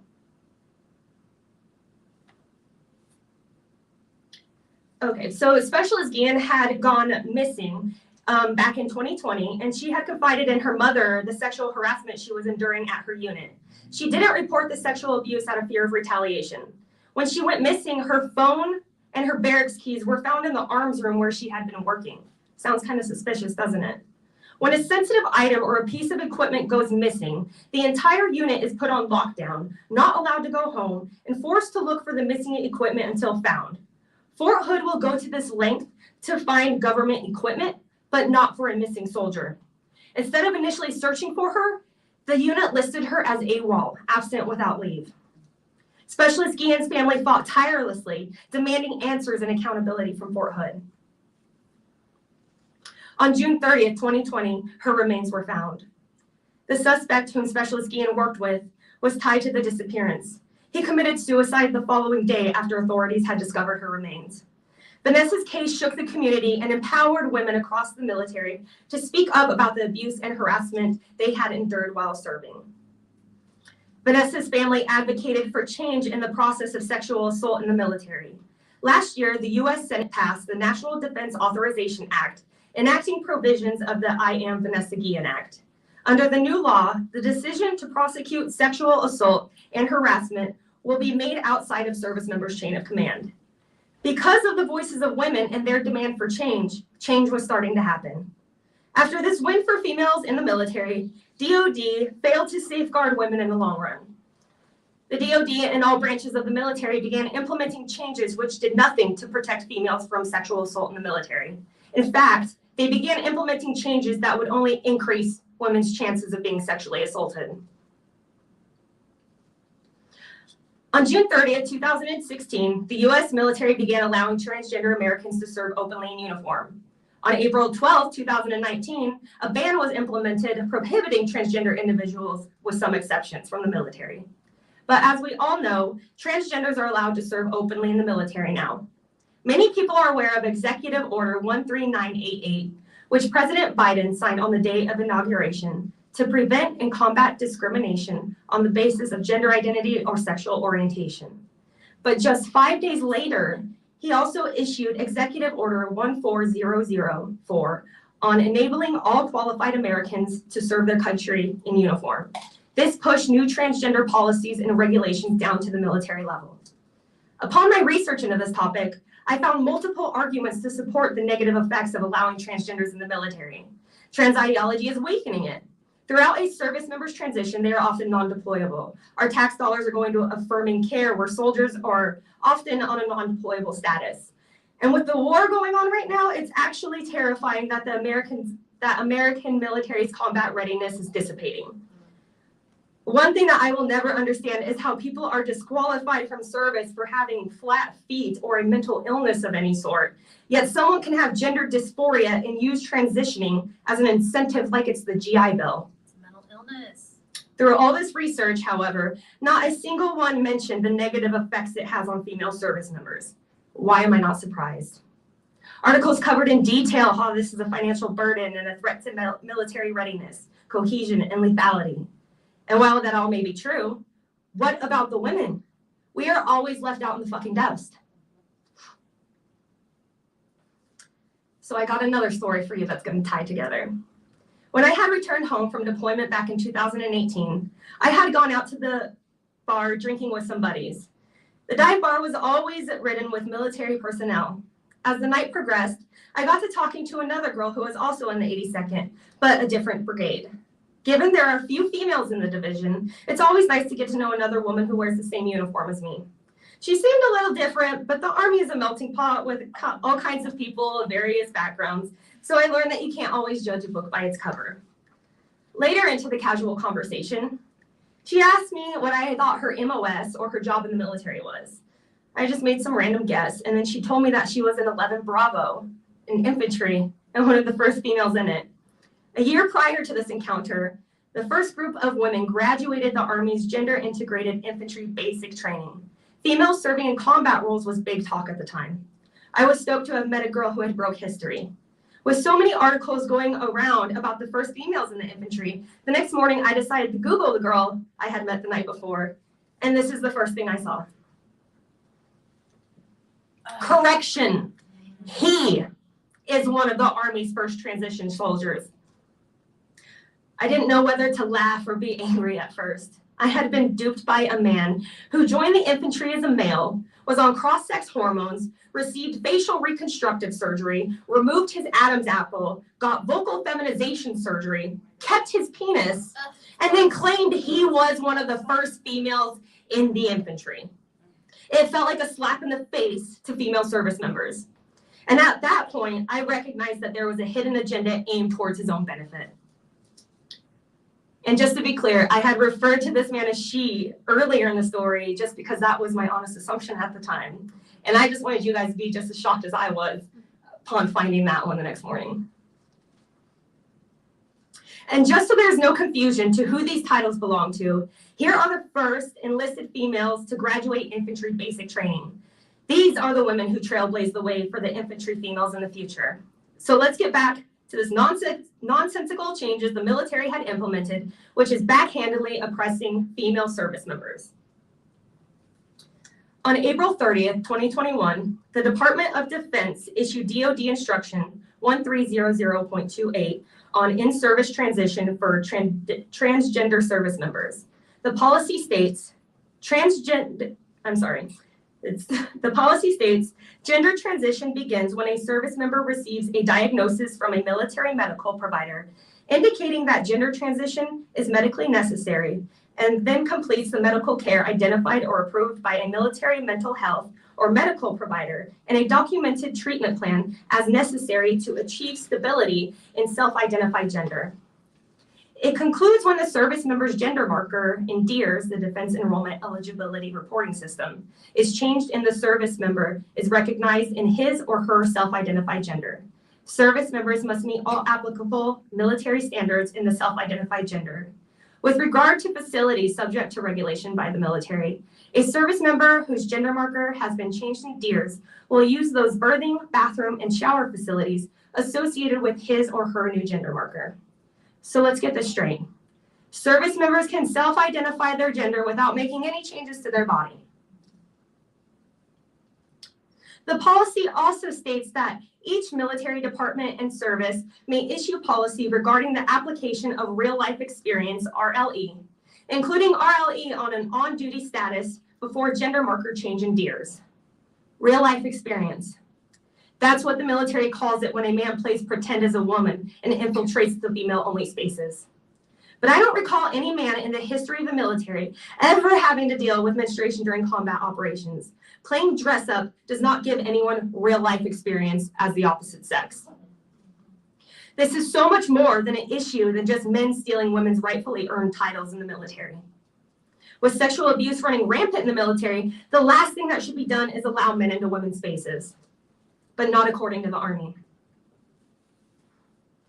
In response to the outrage of the military sexual abuse, the Vanessa Guillen protests, and the demand to reconstruct the reporting process of sexual abuse in the military, the Army decided to implement the People First Task Force. The task force was implemented to shift the Army's attention back to the people and address head-on harmful behaviors that tear at the fabric of its force, including sexual assault, sexual harassment, suicide, discrimination, and extremism. The policy also states that the People Force Task Force continues to refine a plan of action to address the sexual harassment/assault response and prevention program, also known as SHARP, in order to achieve its mandate to eliminate sexual assaults and harassment by creating a climate that respects the dignity of every member of the Army family. Yet the same task force, which seeks to eliminate sexual abuse and harassment, has also implemented directives which allow male service members into female-only spaces.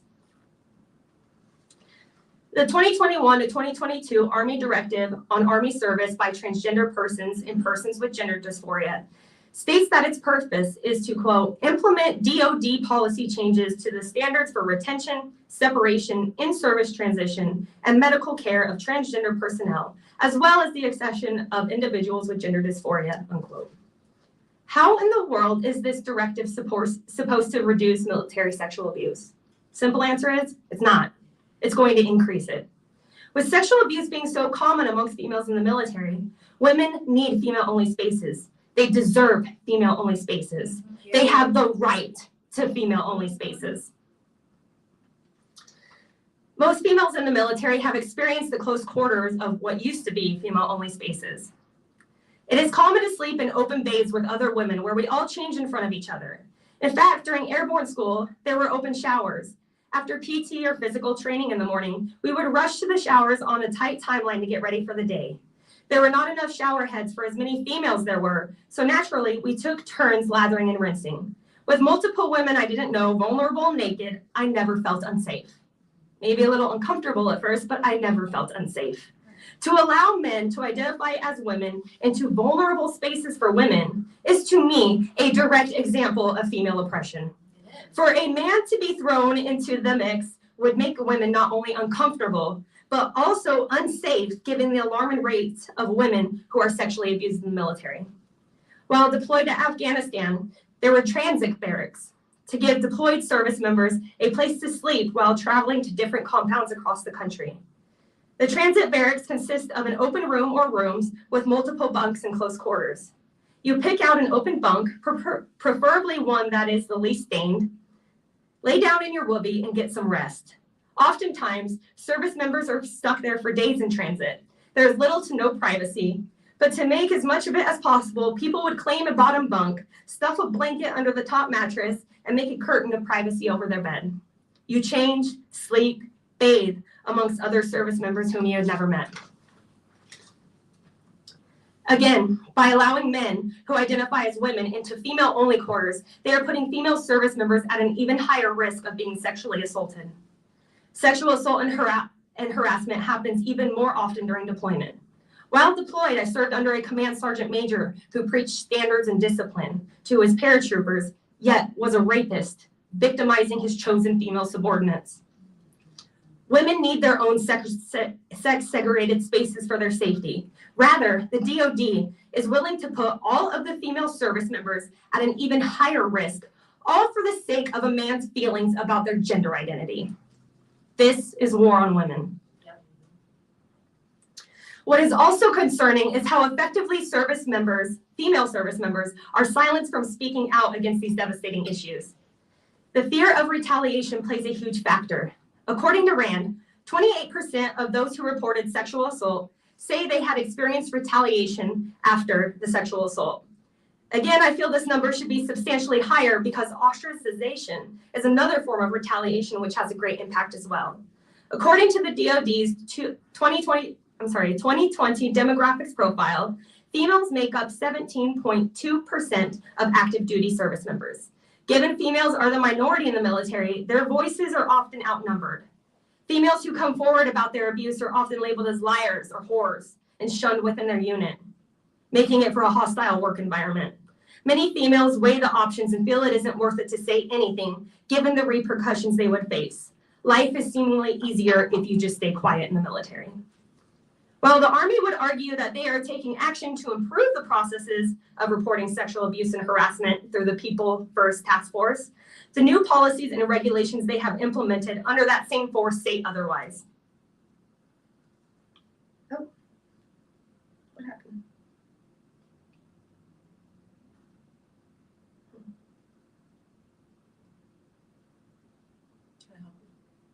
Yeah, I'm trying to find the slide and keep skipping, sorry. That's exactly what I would have done. What you're doing right now. Okay, I think we were.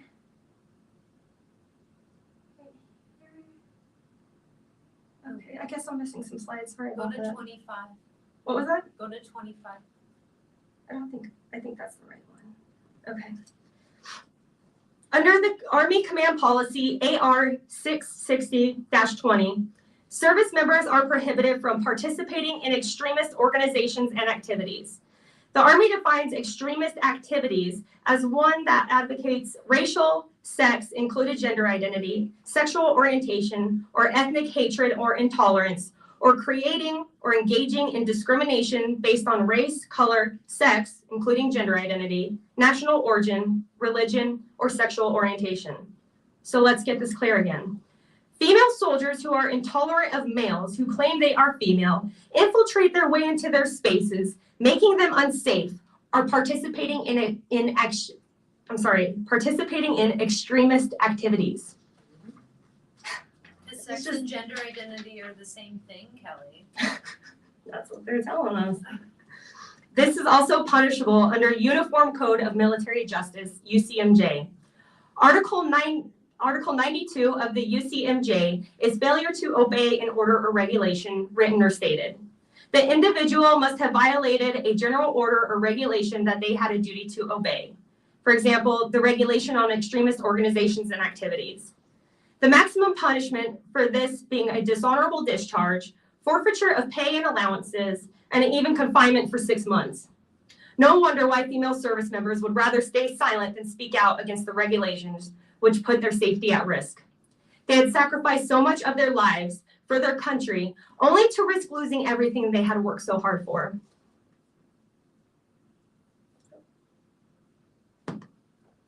Sorry, having issues.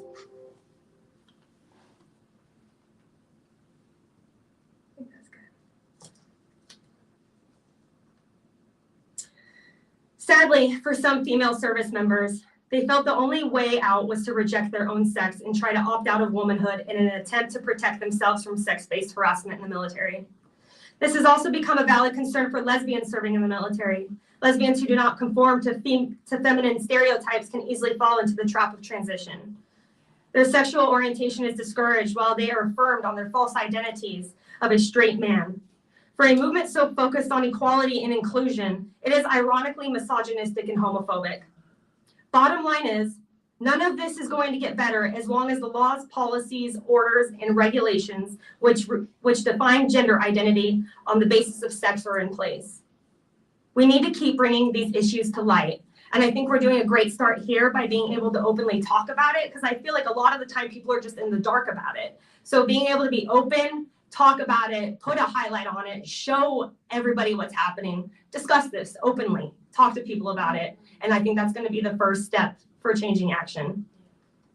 Other than that, this is my group, Radical Feminists United. If you guys want to join, got it on Instagram and Facebook. Carrie was one of my first members of it, so thank you to her. If you guys want references to any of the things that I talked about, I got a whole load of them that you could look at. From here, I'm open for Q&A. Anybody got any questions or answers?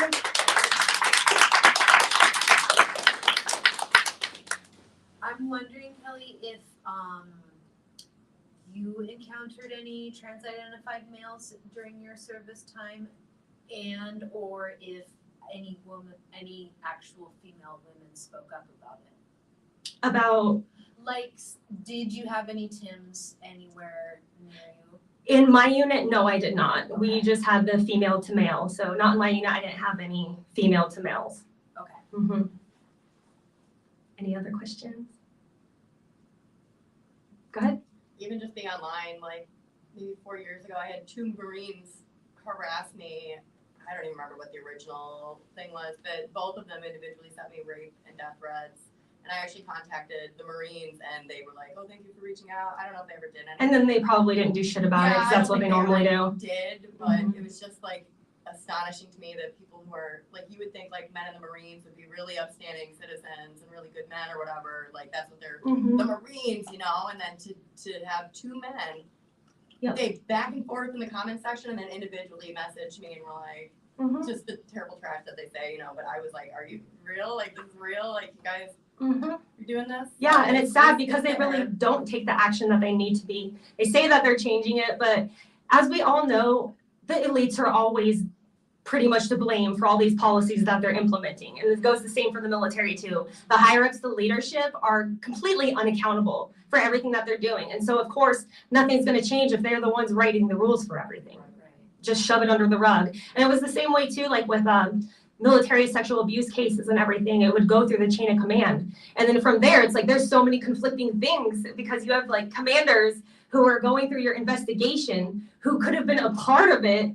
Yeah, and they just shove it under the rug so quick. And then even if like you do report it, like I had said, like women end up getting ostracized and everything in their unit. And then it sucks too, because when you see on the news reports where they're like, oh, well, this person ended up getting fired. And they're like, oh, thank God that rapist got fired from the military. He didn't actually get fired. He got transferred to a different unit so he could keep doing it to more people. Yeah, it's like the Catholic priesthood.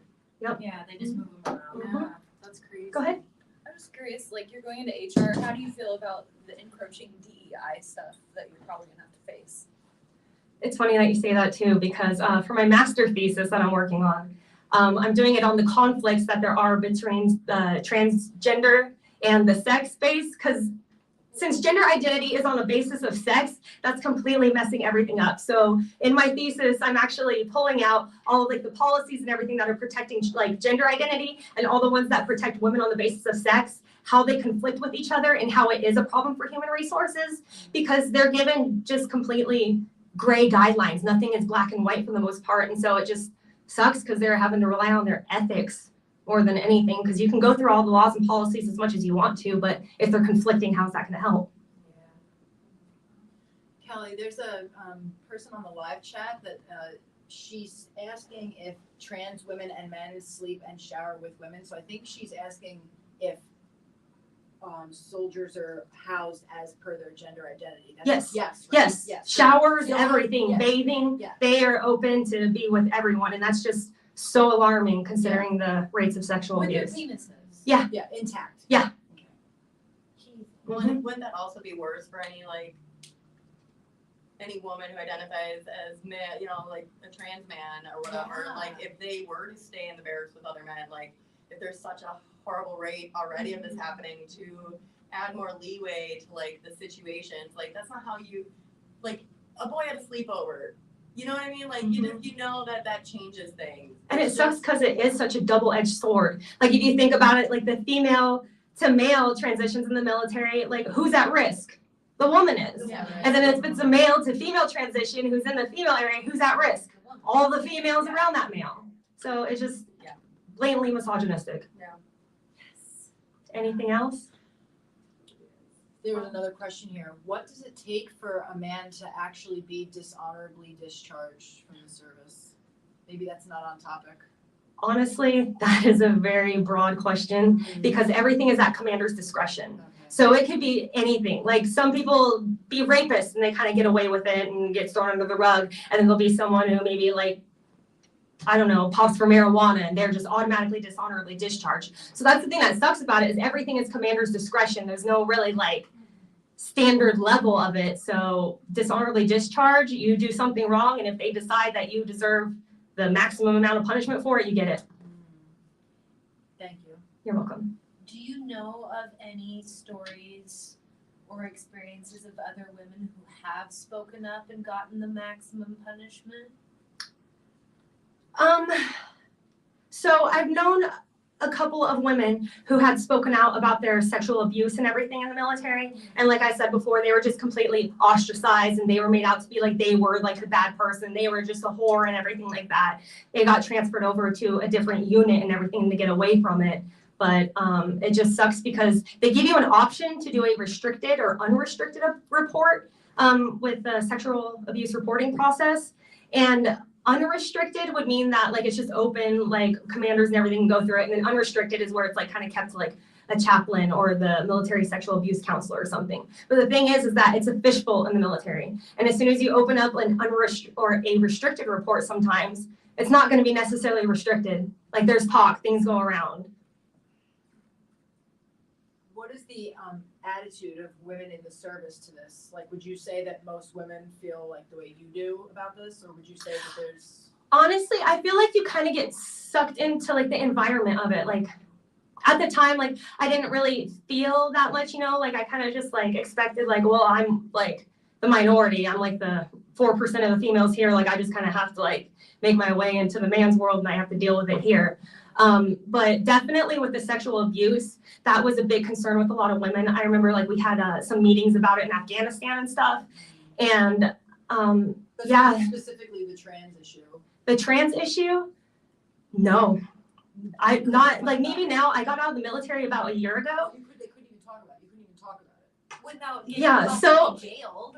Yeah, so basically, like I said, how they call it extremism, which is like punishable and everything. So if like everybody's afraid to like speak out about it because they're literally losing everything that they work so hard for, like GI Bill, VA benefits, everything is just completely out the window. So a lot of women don't end up speaking about this stuff until they're out of the military. Mm-hmm.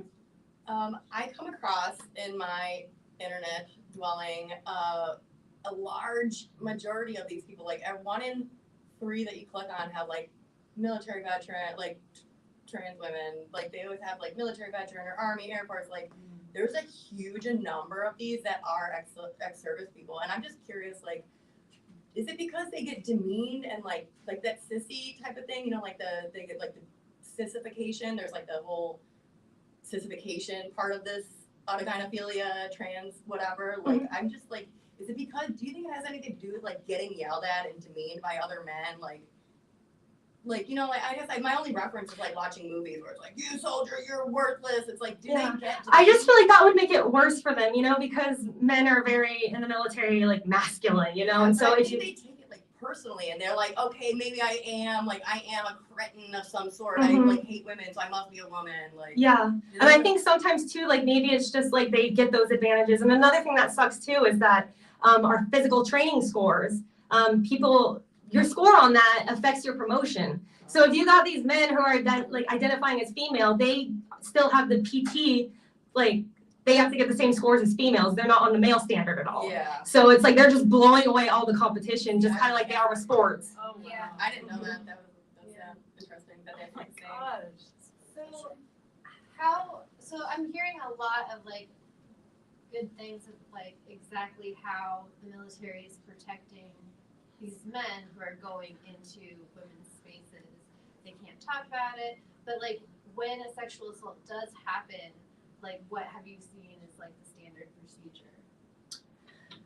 So the SHARP program, Sexual Harassment, Abuse, and Response Prevention Program, like I said, they have those different like ways of reporting. You could do restricted or unrestricted and everything. And at that point, they open up a CID investigation, which now because of Vanessa Guillen, they actually get to be investigated outside of the chain of command. But beforehand, everything was investigated right in the middle of it. Did I even answer your question? I'm sorry. A little bit, yeah. Like, well, like, how are these men protected? Like, how do, because, like, you're not allowed to call them men. So, like, They're protected by all the regulations that are put in place because regulations are law in the military. You don't abide by those, like, you might get dishonorably discharged. You might lose pay. You might lose forfeiture of your entitlements and everything. So I think that's a big thing that keeps women from wanting to speak out about anything. It's just when they're filling out these forms, they have to use, like, the correct pronouns on it, too, right? You know, that's a good question. I feel like they would probably push for that and everything, but yeah. So you have to, like, fill out a, oh gosh. Yeah, that's a good question. I would have to find that one out for you. Got anything else? All right, well, thank you so much for your time, guys. Thank you.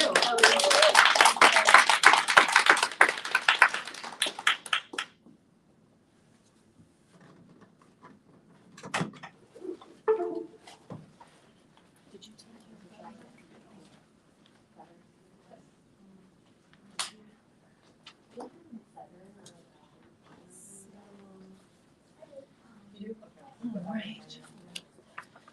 So next up is a 4 o'clock workshop. Thanks for hanging out and watching our workshops today. Let's see, 4 o'clock, we've got Elizabeth Chesak coming up next. She's a Desisted Sister. She discusses her rapid onset gender dysphoria experience, the ideological groupthink on college campuses today, and how the internet serves as both a path into the gender cult and radical feminism. So that's at 4 o'clock, so just stay tuned for that. I'm just going to let the feed run so nothing gets interrupted, and awesome. This is not mine. Ooh. Yeah, Elizabeth. Great job. Thank you. Yeah. Yeah, I'll just take it inside.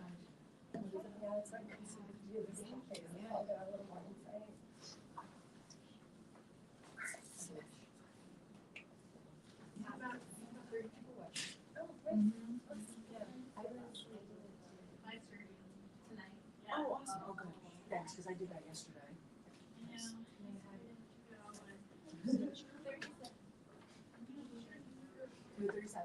No, 7.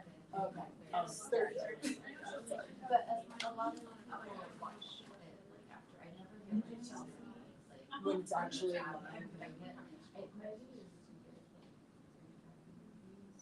And then this stuff will get more. Do you want No, thank you. I have wait. Oh. I mean, I guess I have to be. Yeah. And so it'll just sit in my house? Or Well, I mean, I'm gonna tell her that, well, I mean, if you would be willing to like ship them back to her. Okay. I mean, I'm not, or maybe she could make a donation to WLR. Yeah. Teacher Oh, yeah. asked me to talk to another one of the different schools. She was the school counselor. The counselor of the board. Yeah, I'm not sure the boys what were smarter. I told her the boys were smarter. I told her that boys had everything better than girls. Okay, I'm gonna go shopping. That's what I'm gonna do with this time. The counselor told me that she understood how frustrated I felt because I was a girl. She taught my mother and my teacher ways to help me manage my difficult life. Let's hope in the next page she doesn't affirm the gender thing. My mother took me to an adventure with other girls. Oh, okay. I want to read this. This is probably like appropriate for second grade. I want to read this to second grade. You know what? Well, everything's appropriate for second grade nowadays. So. Oh, right? sure. Yeah. There's no Yeah, I can talk to them about. None. Here's the way I put it to Kelly the other day. Sure. Only one of my students, or I mean, It's like you just. Cause you don't fucking talk about it. It's not, I don't know, I never, like, every so often you hear your teacher, like, talk about their partner, their husband, or their wife, like, because, like, a lot of the times they work in the same school or something, you know? Yeah. I don't know, but it's like, how is my teacher's life relevant to what you're supposed to be teaching? It's not. Like, they're so narcissistic to think that this is their little church. You're not in a church, you are a teacher, get off the pulpit, sit the fuck down, teach them how to math. You know the drag, the drag queen crap that happened in Middleton? That's literally 3 miles that way. I lived. What? What happened? Oh, you guys, okay. You know did you see the, they did like, Middleton did this, Madison is right here, Middleton's right here. Middleton got voted the best city in America in like 2007. For like, it is nice shit. Like, I don't know, those people who say those things are the nice things. I don't know. But, okay, so there was a like basically like a talent show and a drag queen, at the school, for I believe middle schoolers. He decided, I'm sure you've seen it, right? Have you seen it? You should, it's of course goes. Yes. You have to see it. If you type in Middleton drag, it'll pop right up. But basically, a teacher on a fan decided that he was going to make a show out of the drag show, you know, like prance around on stage, and thought it was appropriate for children. Oh no, are you showing me? It's right next door. That's like Madison's cell phone. Is this what Jeanette was talking about earlier? Yes, maybe. I gotta rewatch a couple of things.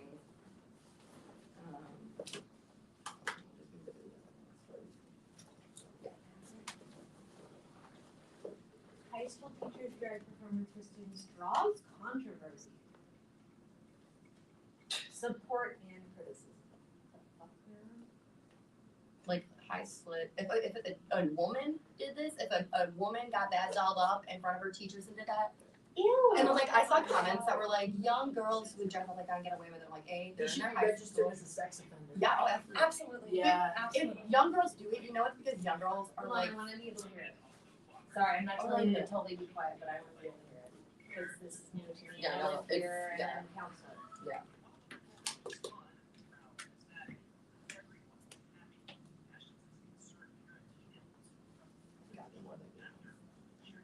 You get a Google for everything. I couldn't see a magician without a Google. Right, hell.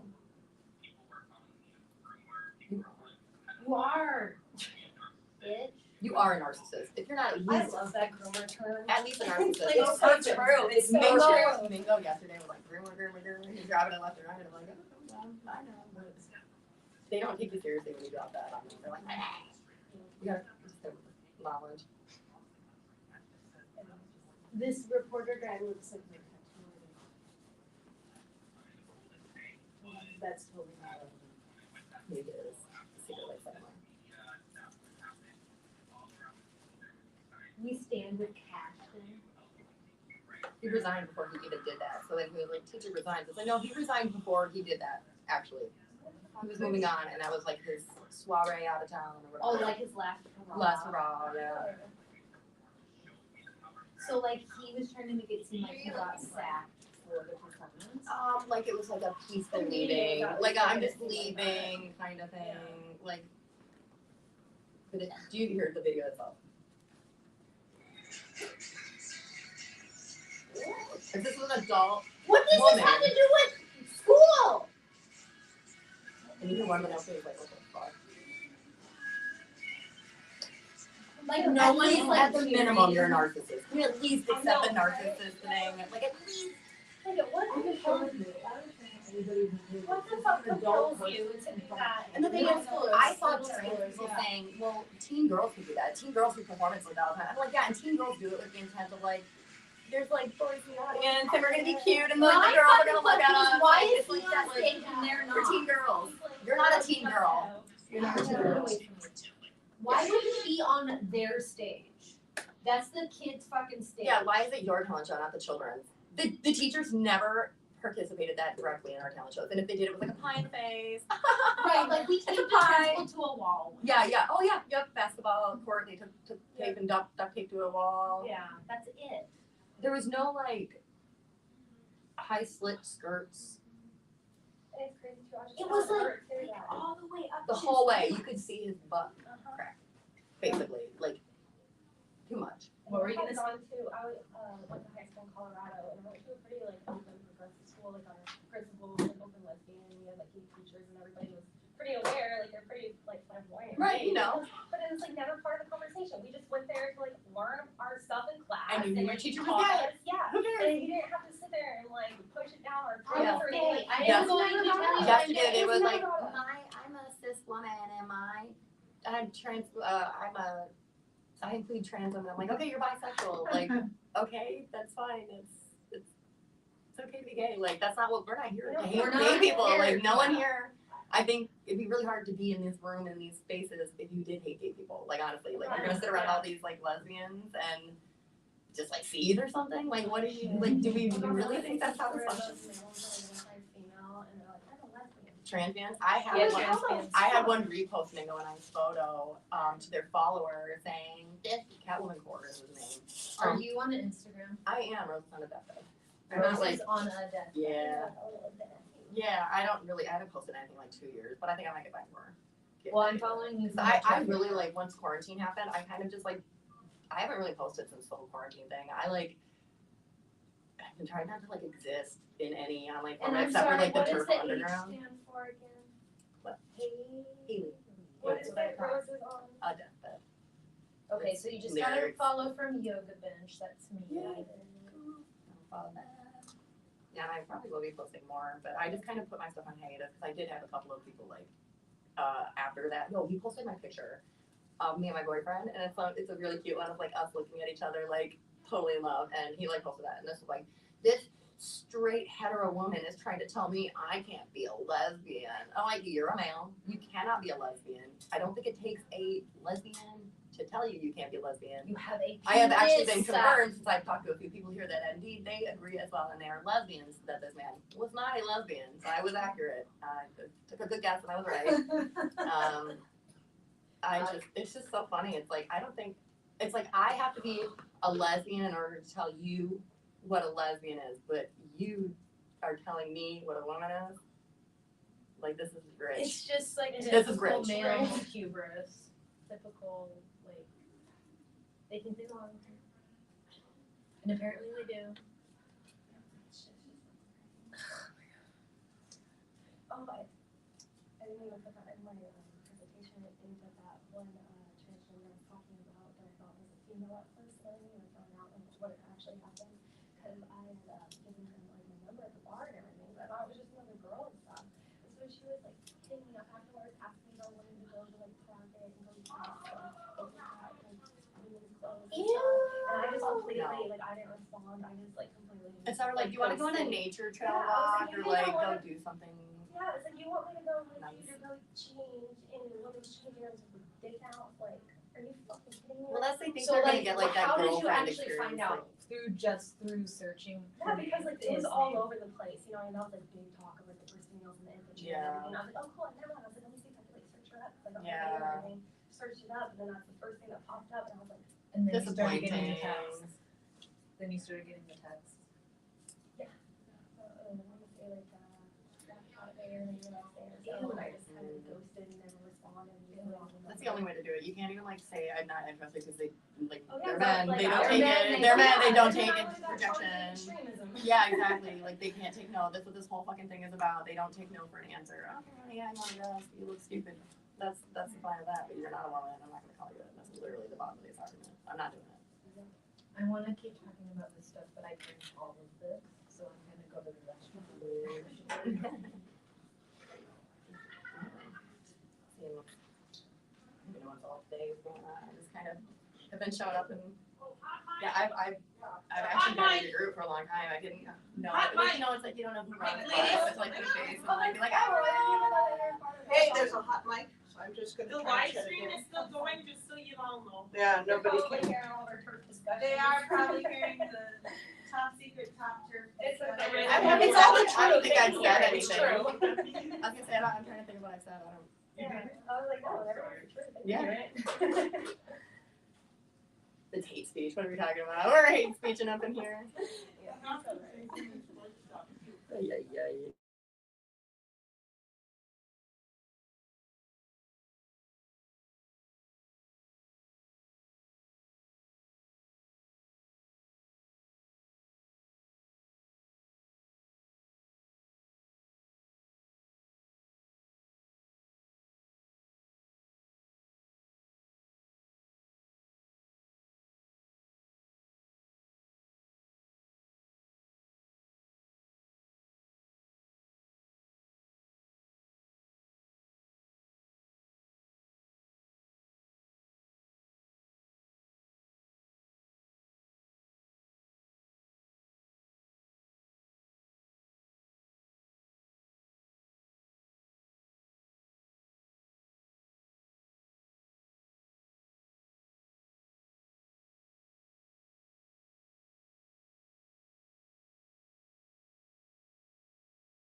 Jen, I muted that because after the last speaker, there's a break and we were hearing some private conversations. And, Yeah, that's fine.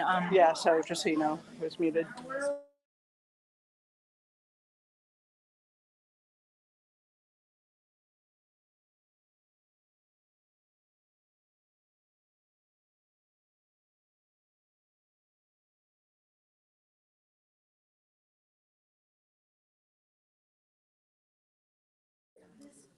Okay, so we are unmuted.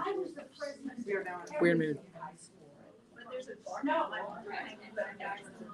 point about it is, I personally did not experience that man.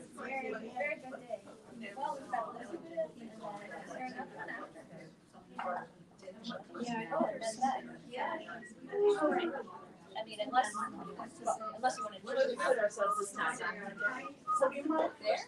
Over here, that one? Yeah, that one. Is the mic on the thingy going to be too short? Somebody's this is Arlo. Testing. Yeah. Is it off? That's one but it's illuminated. It's not for sweetheart Elizabeth. It's not so. And then that's it. Yes, that's right. Oh, you know, Beth is just like this. Yeah. Yeah, no, you get a little huggy. I gotta hug her too. I don't want to hug you. You're not my real mom. I'm not your real mom. This is your real living mom. Yeah. You do great. So I was misogynist. I was misogynist. Oh, okay, thank you.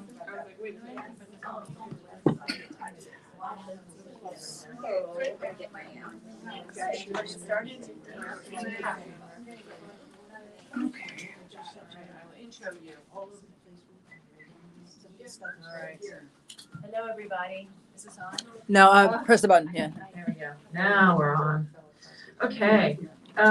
This is Elizabeth Chesak. She's a native of the Midwest. She graduated from the University of Iowa with degrees in English and journalism, as well as a minor in gender, women's, and sexuality studies.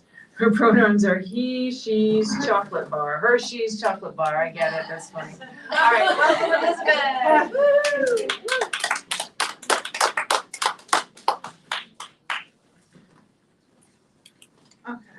Is this on? Okay, it is great. So I'm Elizabeth, and from the ages of 16 to approximately 22, I was questioning my gender. So that would be the years 2012 to 2019.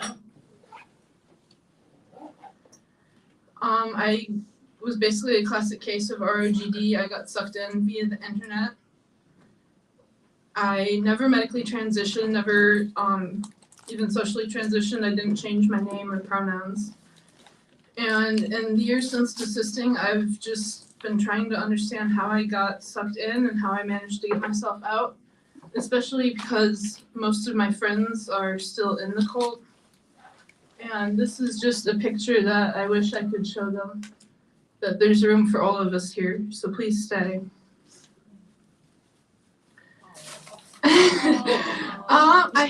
I had a really happy, stable, normal childhood. I feel like that's true for a lot of these girls with ROGD. Like, you do get the ones who transition because of extreme trauma, but you also get, just with this oppression Olympics idea, this idea that you have to be the biggest victim that you can. And so you start compensating for being someone with a boring childhood. Let me see.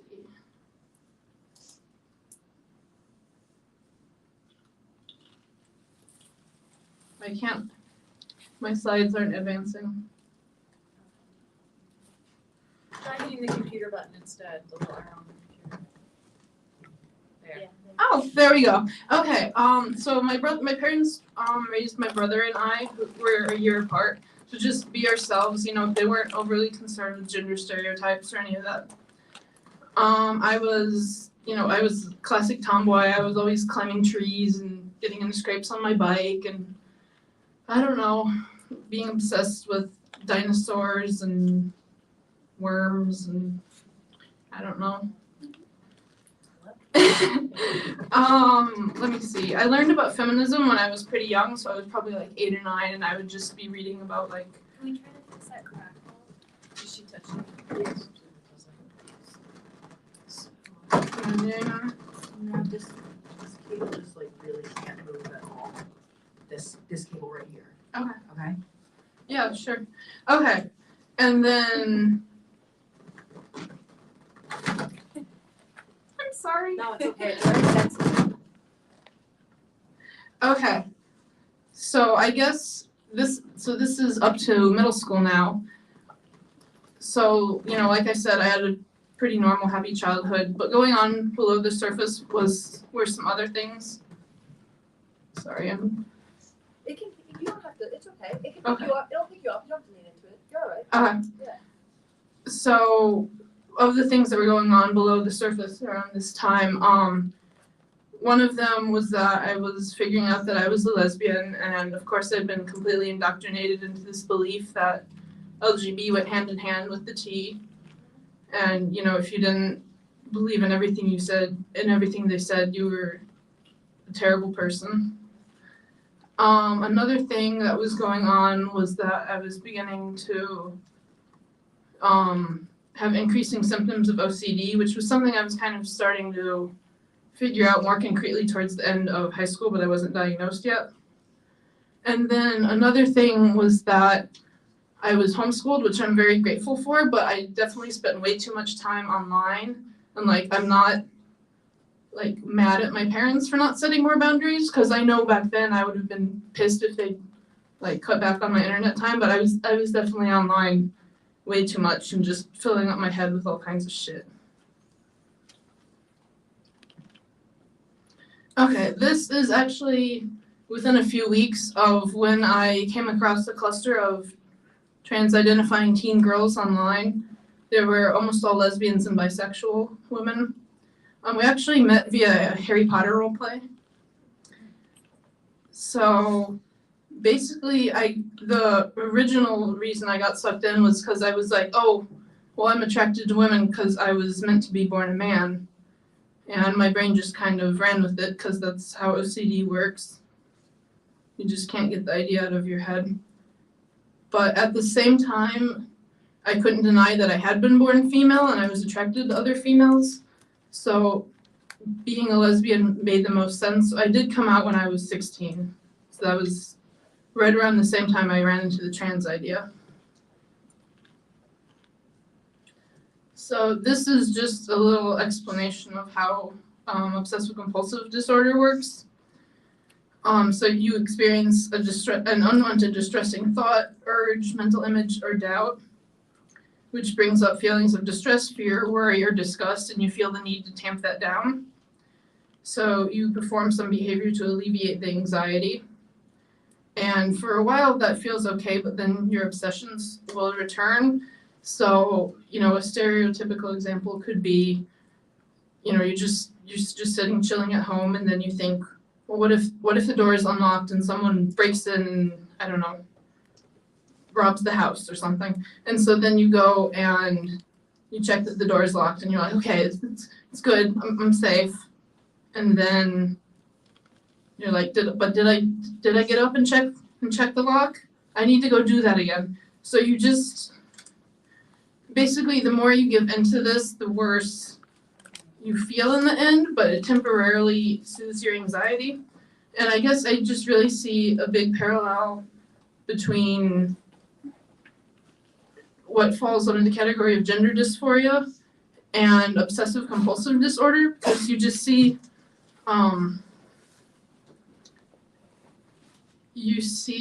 people who are gender dysphoric think that if only they get to, the next step, whether that's name change or using pronouns or, the next surgery or an increase in hormones, they're going to feel better.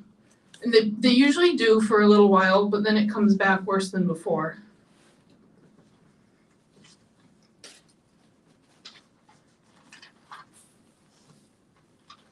the other thing, and this is actually something that I learned while working on this talk, but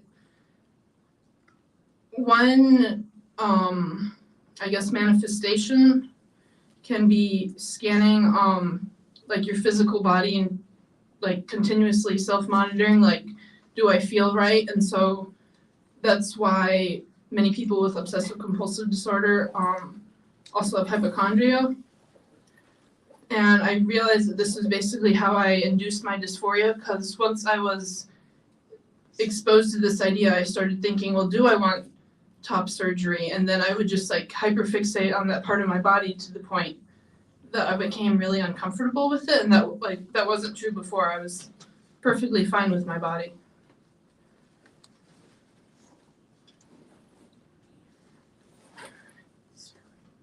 So now we just have some examples of how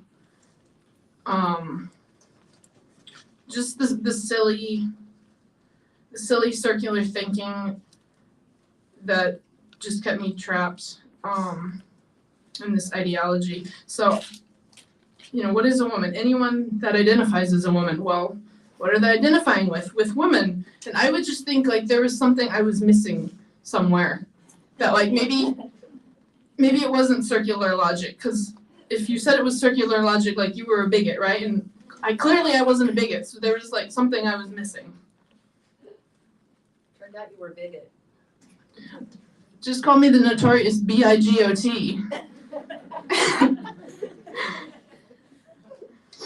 So this is just one example of how the longer I was in the cult, the more confused I became and the more depressed I became. And it just really took over my life and just made me super self-conscious.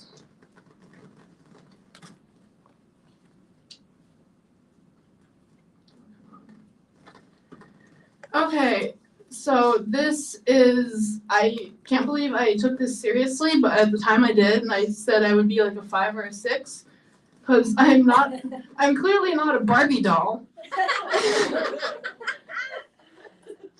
And so, like, once I discovered the idea of being non-binary versus a trans man, that just really got me stuck in this pit. Let me see. The last spot on the right is exactly the same.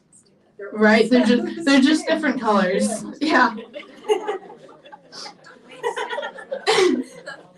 Oh, yeah, the shoulders, the shoulders, right? And as you can see, like the trans cult, it casts a really wide net, because it says that if you're not a Barbie or a G.I. Joe, you're trans.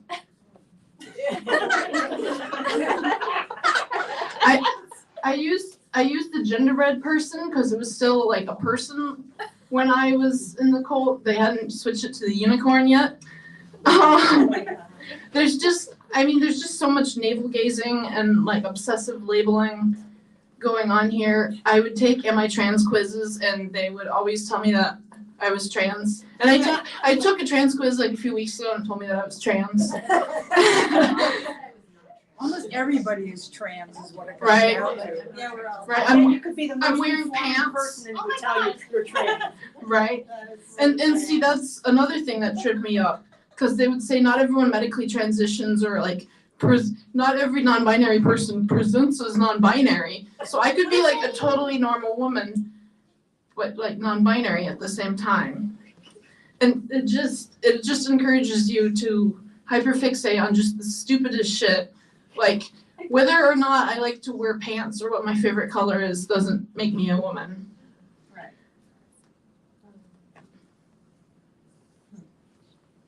This was another thing that kept me stuck. They would say that if you think you might be trans, you're trans.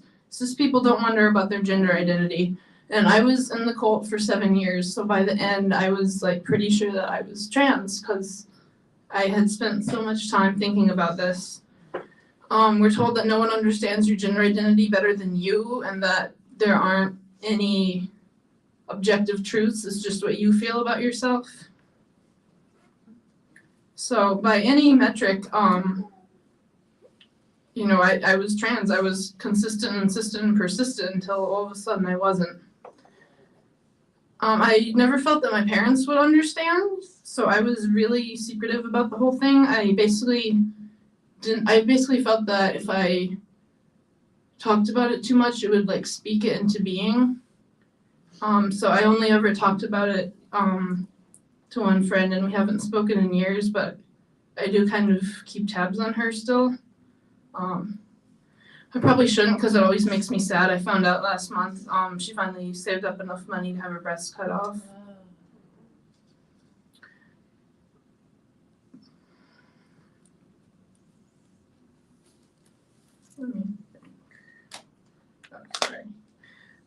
So I headed off to college in 2015. I studied creative writing, journalism, and at my school you couldn't get women's studies without gender studies. So I was a gender, women's, and sexuality studies minor. Right from the very beginning, it was just a very woke environment, pronoun circles. I remember being horribly condescending to like classmates who didn't understand pronoun circles. And I have, by the time I graduated, I would have to say about 90% of my friends were trans-identified. So this is a trans-identified woman who's still in the cult.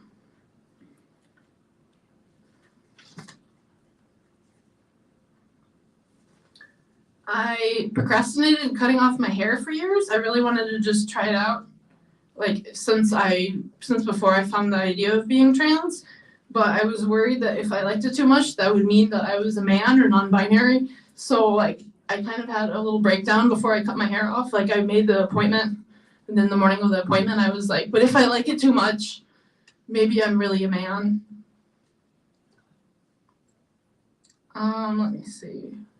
Around this time, I also started seeing a therapist, and you know, to this day, I still don't know if she would have affirmed me or not. You know, she's this cool older butch lesbian.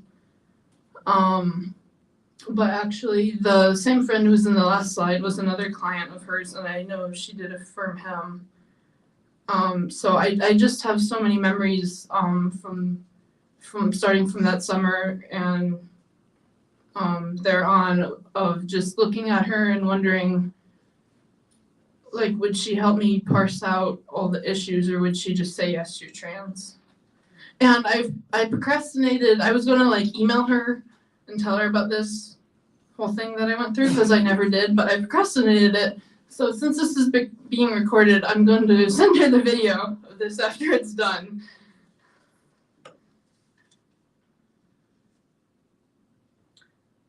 Around, I think it was sophomore year, I was once again procrastinating on an assignment. I was supposed to be doing something else, but I was on YouTube.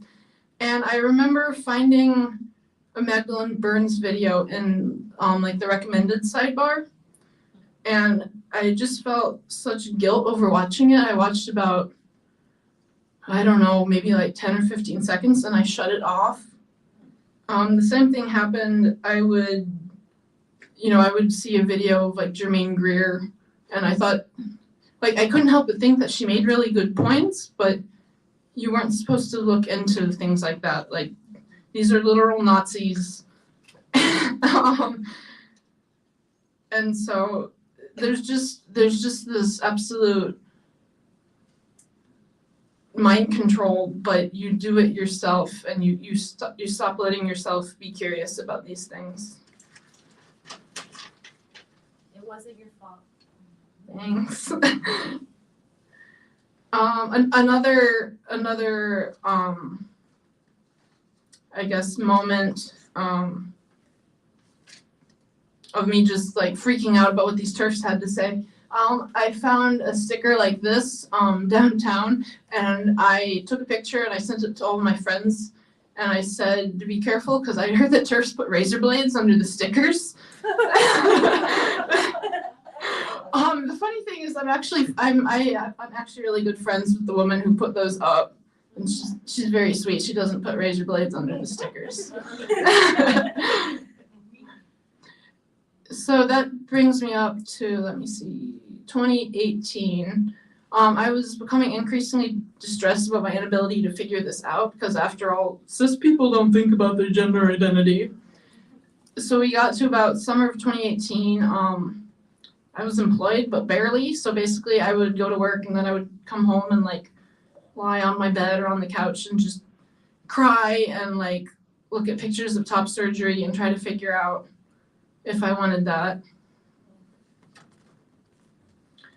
And that summer, Julia Long and some other women crashed the London Pride Parade.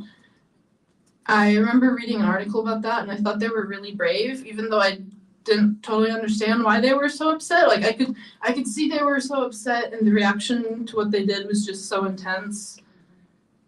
And I guess I just really had to hand it to them that, you know, I thought they were hateful, but like good on them for taking a stand on what they believed in, I guess. So that really planted a seed that, you know, slowly my idea that this idea that LGB automatically goes with the T was dissolving in my mind because clearly these lesbians didn't feel that way.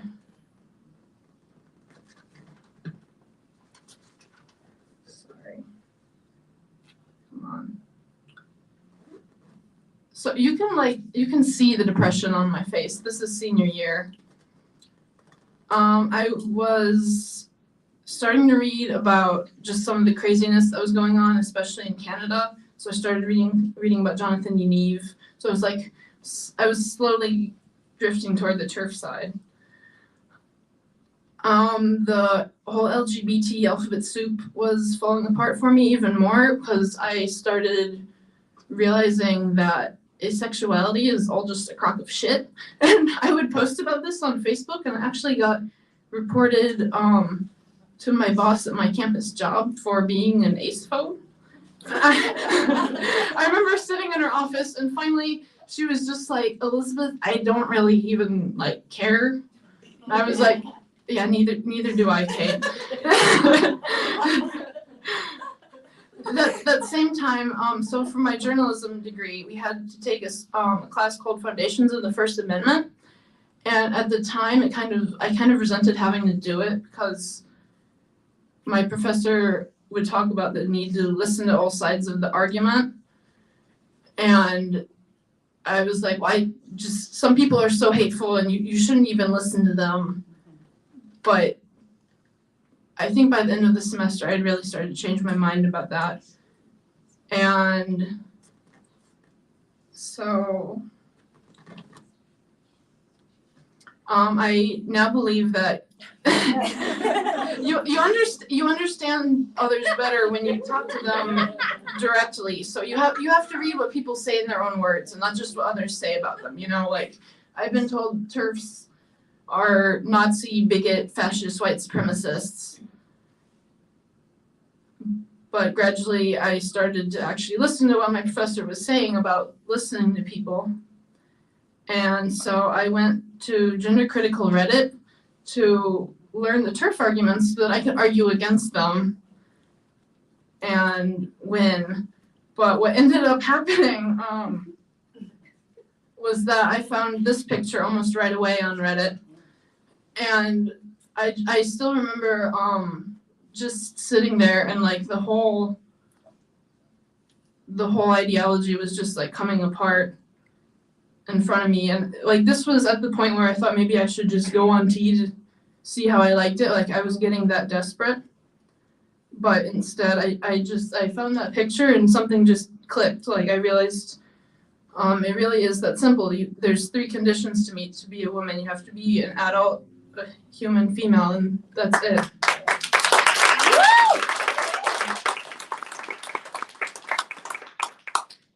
I got to meet her last month in New York City, and I gave her a really big hug, and I tried to like not wipe snot and tears on her too much.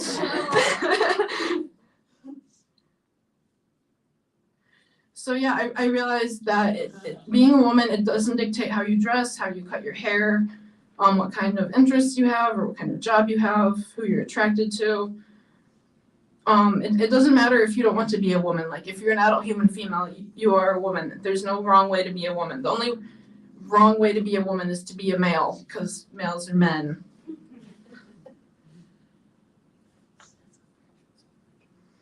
And I began to realize that I had overthought the whole thing. Like, I spent almost a decade worried about this.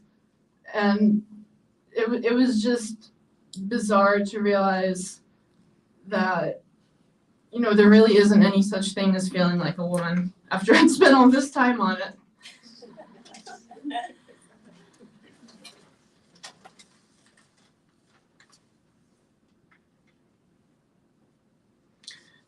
I am ultimately really grateful for this experience because I did come out the other side of it, you know, physically unscathed, which I can't say the same about most of my friends. I can't get that time back, but I did learn a lot just about, you know, the peer pressure, the way people start censoring themselves. And I'll talk to anyone now, you know, I won't be tied down to a political side. As a result of all this, like I've made so many friends that I just would have completely written off before.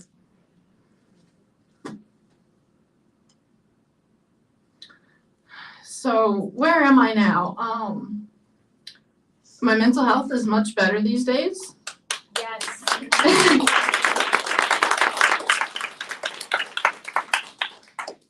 You know, like I still struggle with the OCD, but I think I'm a lot more able to realize when I'm falling into a bad thought pattern. Like, it's still hard to pull myself out of it, but I can see when I'm falling into that pattern.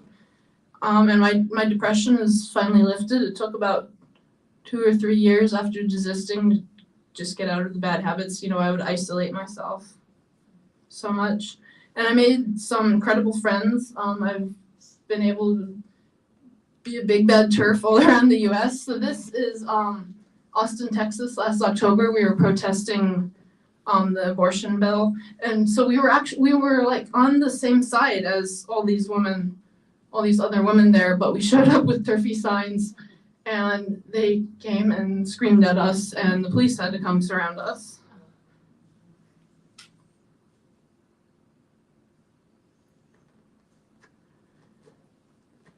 It was just, the whole experience was just such a mindfuck because I felt so alone and so isolated for years. I thought I was literally going insane. I thought I was the only one who was dealing with this and keeping this secret inside me. And so when I realized just like the level of delusion that my generation has been indoctrinated into, that definitely made my depression worse for a while.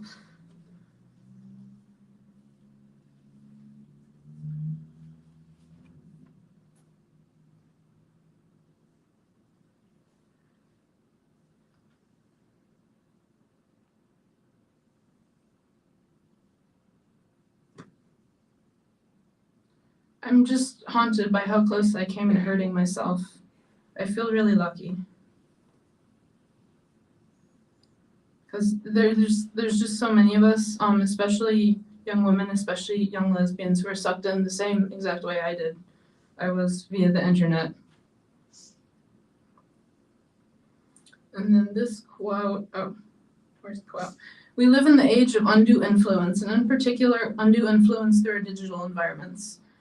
This is from Stephen Hassan, who's a cult researcher, and I was looking into his work, and he said something really interesting that, so, like, I guess, like, traditionally, the way to get people out of cults was to basically force them out, you know, like, kidnap them from the other cult members.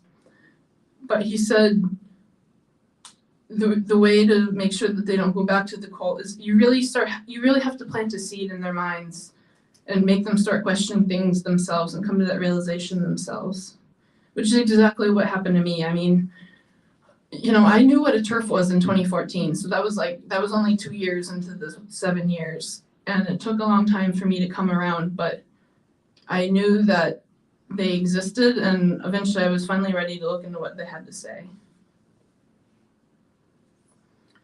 Now I want to talk about how people can get indoctrinated in these ideas and how they can break out of them. So the filter bubble is shoot, where are my notes? It's a state of intellectual isolation that can result from personalized searches when a website's algorithm guesses what the user would like to see based on info they have, like search history and previous clicks. So as a result, people become separated from information that disagrees with their viewpoint, which isolates them in their own cultural and ideological bubbles. And you can see this on social media platforms. You can see this with Google's personalized search results. And so one example would be that if you Google, why do I hate my body, and you've looked at trans things in the past, it's not going to tell you, it's not going to give you suggestions that might have to do with eating disorders, or, porn consumption. It'll tell you because you're trans. And this closes us off to new ideas and subjects.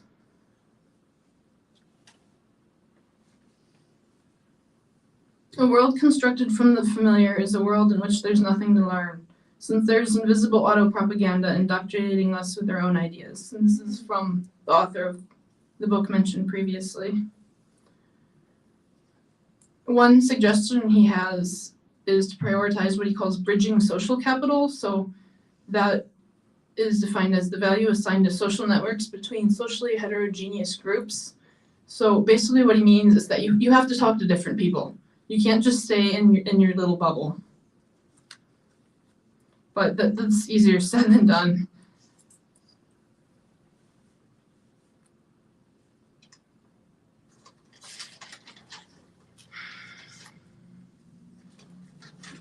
Oh, I skipped slides. Anyway, this is just one that I love.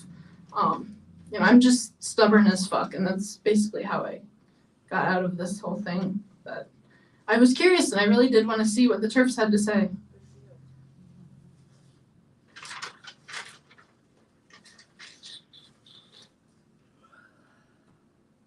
This is a theory that we learned about in a media studies course, and I find it fascinating. This is called the spiral of silence, and it describes how people influence each other's willingness to speak up. So the spiral symbolizes how people move up or down in confidence if they perceive that their opinion is a majority or minority viewpoint. So if they perceive their viewpoint to be popular, they're more likely to speak out. But if they perceive that there will be negative consequences like shunning, they gradually silence themselves. Maybe they don't speak at all. Maybe they say things they don't really believe in, which I know I did. I said things even as the ideology was falling apart in my head. Like trans women are women, like that always confused me, but it was what you're supposed to believe, so I said it. And this is all based on perceptions of what others think. So it doesn't necessarily mean that your perception is true. And so, like, especially with the trans thing, you can end up with all these people who feel so isolated and like no one agrees with them, but in reality, everyone is just too scared to talk to each other about this subject.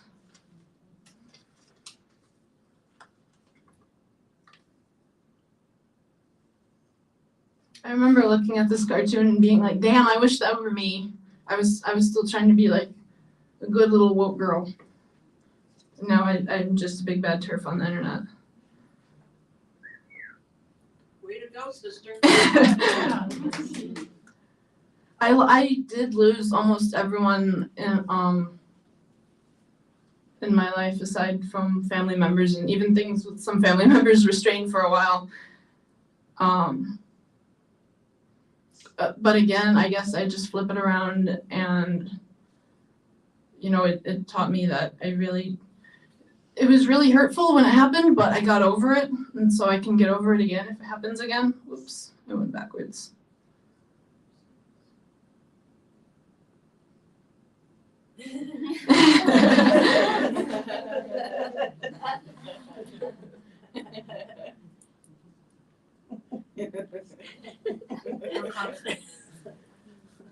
We have to resist, women. I think it's easy to say that you know, in Nazi Germany, I would have been the one who spoke out, or in the Salem witch trials, I would have been the one who spoke out. But like, would you really? It's a lot harder than people think it is, and I think we're on that level. It is that serious. But I do think things are changing for the better, even just in the 3 years since I came out of the cult. You know, it's going to be devastating. There's going to be just a lot of destroyed people, destroyed families, but I do think things are changing for the better.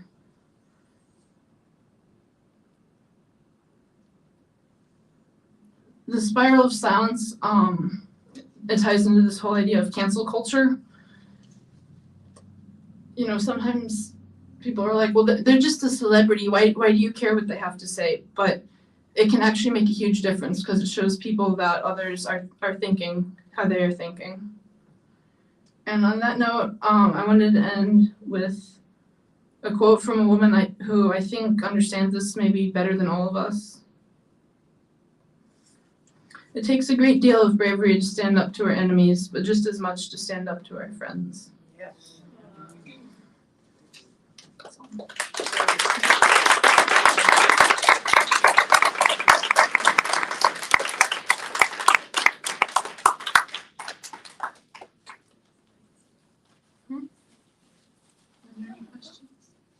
Are there any questions? Can I go now? Yeah.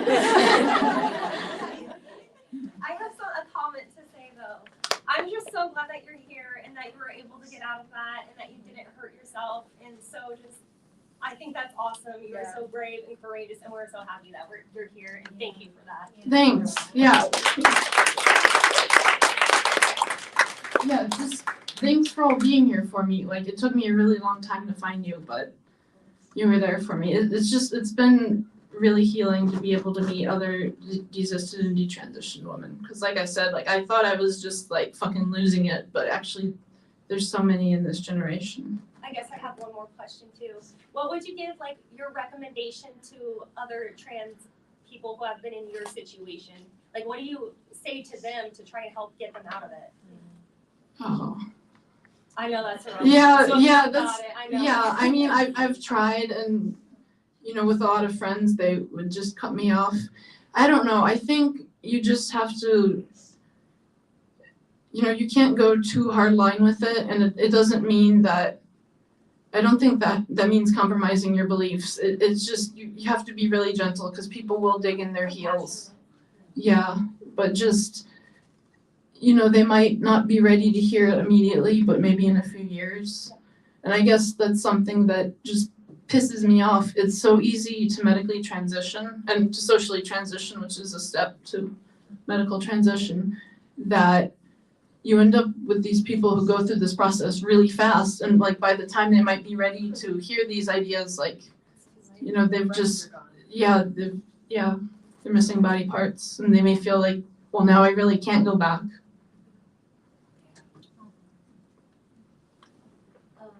Just to clarify, like you mentioned that you did go see a therapist at one point, but were you saying that you actually kind of kept it a secret from the therapist that you were, you know, gender questioning? Yeah, because I was worried that she would just say like, yes, you are trans.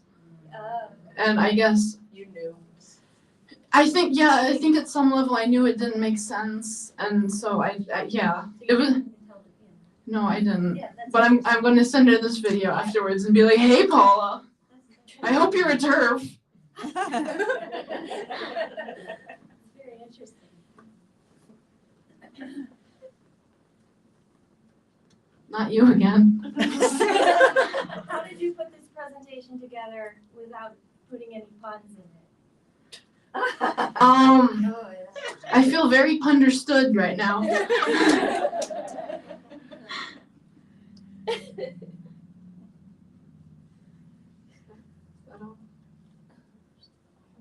What do you think would be the most important thing that I, as a school counselor who works with like 11 and 12-year-old girls who are like vulnerable to this shit, what would be the one most important thing I could say to them that would possibly prevent the worst from happening? That's a complicated question. I think just show them examples, just through real life, just by being who you are and through history, just of all the variety of women and all the variety of men that you can have, and you don't need to change your body. I mean, I think one thing that really helped me was that I did find feminism really early on, and I did find women's history, and my mom is not gender conforming, stereotypically gender conforming. So I think that made it easier to reflect back and realize that really a woman, We can be anything. yeah, we can be anything. Yeah, I don't know that it's so much something you can say as it is just something that you can show to them. Yeah. You've gotten a lot of support on the live chat. People loved your presentation. Thanks. And there are people who know you too who are like, oh, but she's hilarious. Hi, Helen. Do you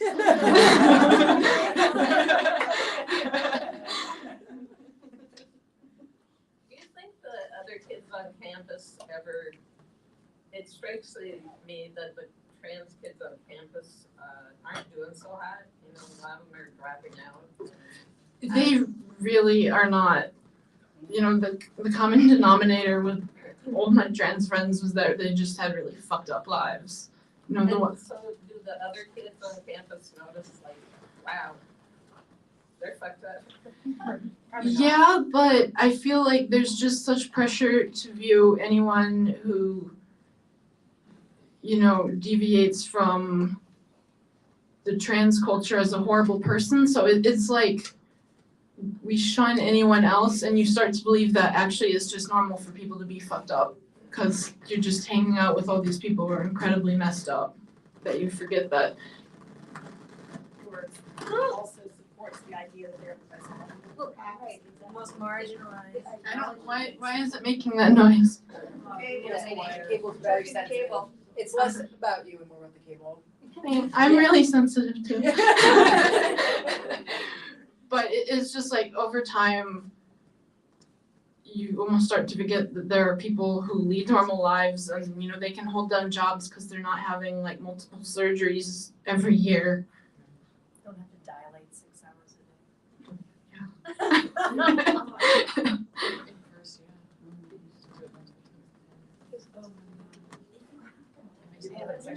No. No, I can't ask you a question. Yes. I'm going to do it anyway.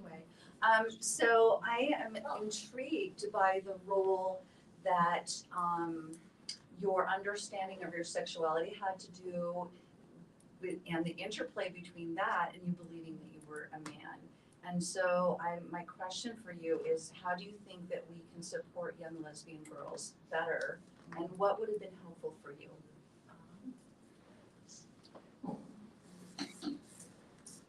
And do you even know yet?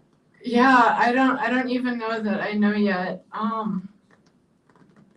It's just so hard because I feel like increasingly they're just erasing that whole category. Yeah, because I know, I understand that you were not subjected to a negative environment around that by your family. Yeah, I wasn't, so there was like- no reason for you to feel that way. And Yeah. yet, for some reason, there was that pressure, and it must have been a societal pressure. Yeah, like it wasn't something that we talked about a lot, but I didn't grow up in a homophobic environment. I didn't encounter this idea that, I was just actually really a man or like somehow a failed woman. I didn't encounter that idea until I found trans ideology. I guess for what it's worth, I think it is getting easier in like a sad, sick way, because you do have more detransitioned women coming out and saying, well, actually, I was just a lesbian all along. Kira Bell talks about this. And so I think they serve as a good example, but it just makes me really sad because they had to go through all that to even come to that realization and help the rest of us along. So I was just wondering, like the classes you took in school, like that related to gender and that sort of thing, did that encourage the trans ideology? Yes, it did. I remember, so I started school in 2015, and like Bruce Jenner had just come out. So he was basically like the focus of my Introduction to Gender, Women's, and Sexuality Studies course. But at the same time, like I look back on just like school projects that I would do and laugh because I was basically indoctrinating myself. Like I had this amazing women's health course. Like I wish I could have just taken that course for years and years instead of just like a semester. But I kind of like appointed myself as that class's resident trans expert, and so my presentation was all about like life-saving trans healthcare. So my classes push this ideology super hard, but I also feel like I push this ideology super hard on my classmates. It was kind of like an opening to do that, it sounds like. It is, yeah, it's proselytizing. It was not your fault. Yeah. Can you just, I guess I'm just stunned, like, so you're actually saying like in colleges, because we've been talking in other workshops today, we're talking about the indoctrination at the elementary school level, starting from kindergarten through elementary and high school. But I mean, we can say that in college, they're actually teaching sex is a spectrum. Yes. Oh yeah, just straight up, yes. Or they're having other students teach this. Like I totally taught the rest of my women's health class that sex is a spectrum. Like I had no qualifications to do that, but I totally said shit like that. Yeah, they will just straight up say shit like that. Right? Well, I identify as a Okay, biologist. then fine. Yeah. Oh no, I'm not. I just have a comment because you got JK out there, obviously. Like, did her essay come out while you were still involved with the whole? No, that was. Did you hate her at any point, or was she? No, so that was about a year after I desisted, actually. But it is funny because I remember I was like super into Harry Potter as a kid, and then I kind of got disenchanted just because I found other books to read, which was good because my parents were probably tired of Harry Potter all the time. But like I remember skipping the second Fantastic Beasts movie because I didn't want to give it turf money, and now I'm just like, I can't believe I did something so stupid. Like, I don't know. It's been cool just like coming back around and appreciating what she does for an entirely different reason. Yeah, so do you feel like what she does is like super important? Like they allow people to like shut up and write children's books, and it's like I think that's just obviously. Yeah, she just cares about kids. Yeah. Yeah, she just keeps. She's just very steadfast and just keeps speaking out and just. Yeah, she won't. Just calmly stating the truth. And we love her for it. Yep. Yeah. And you. Yes.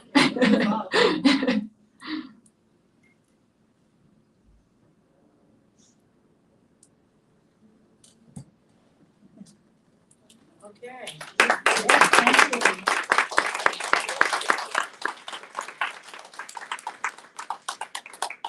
Next 10-minute break till the next one.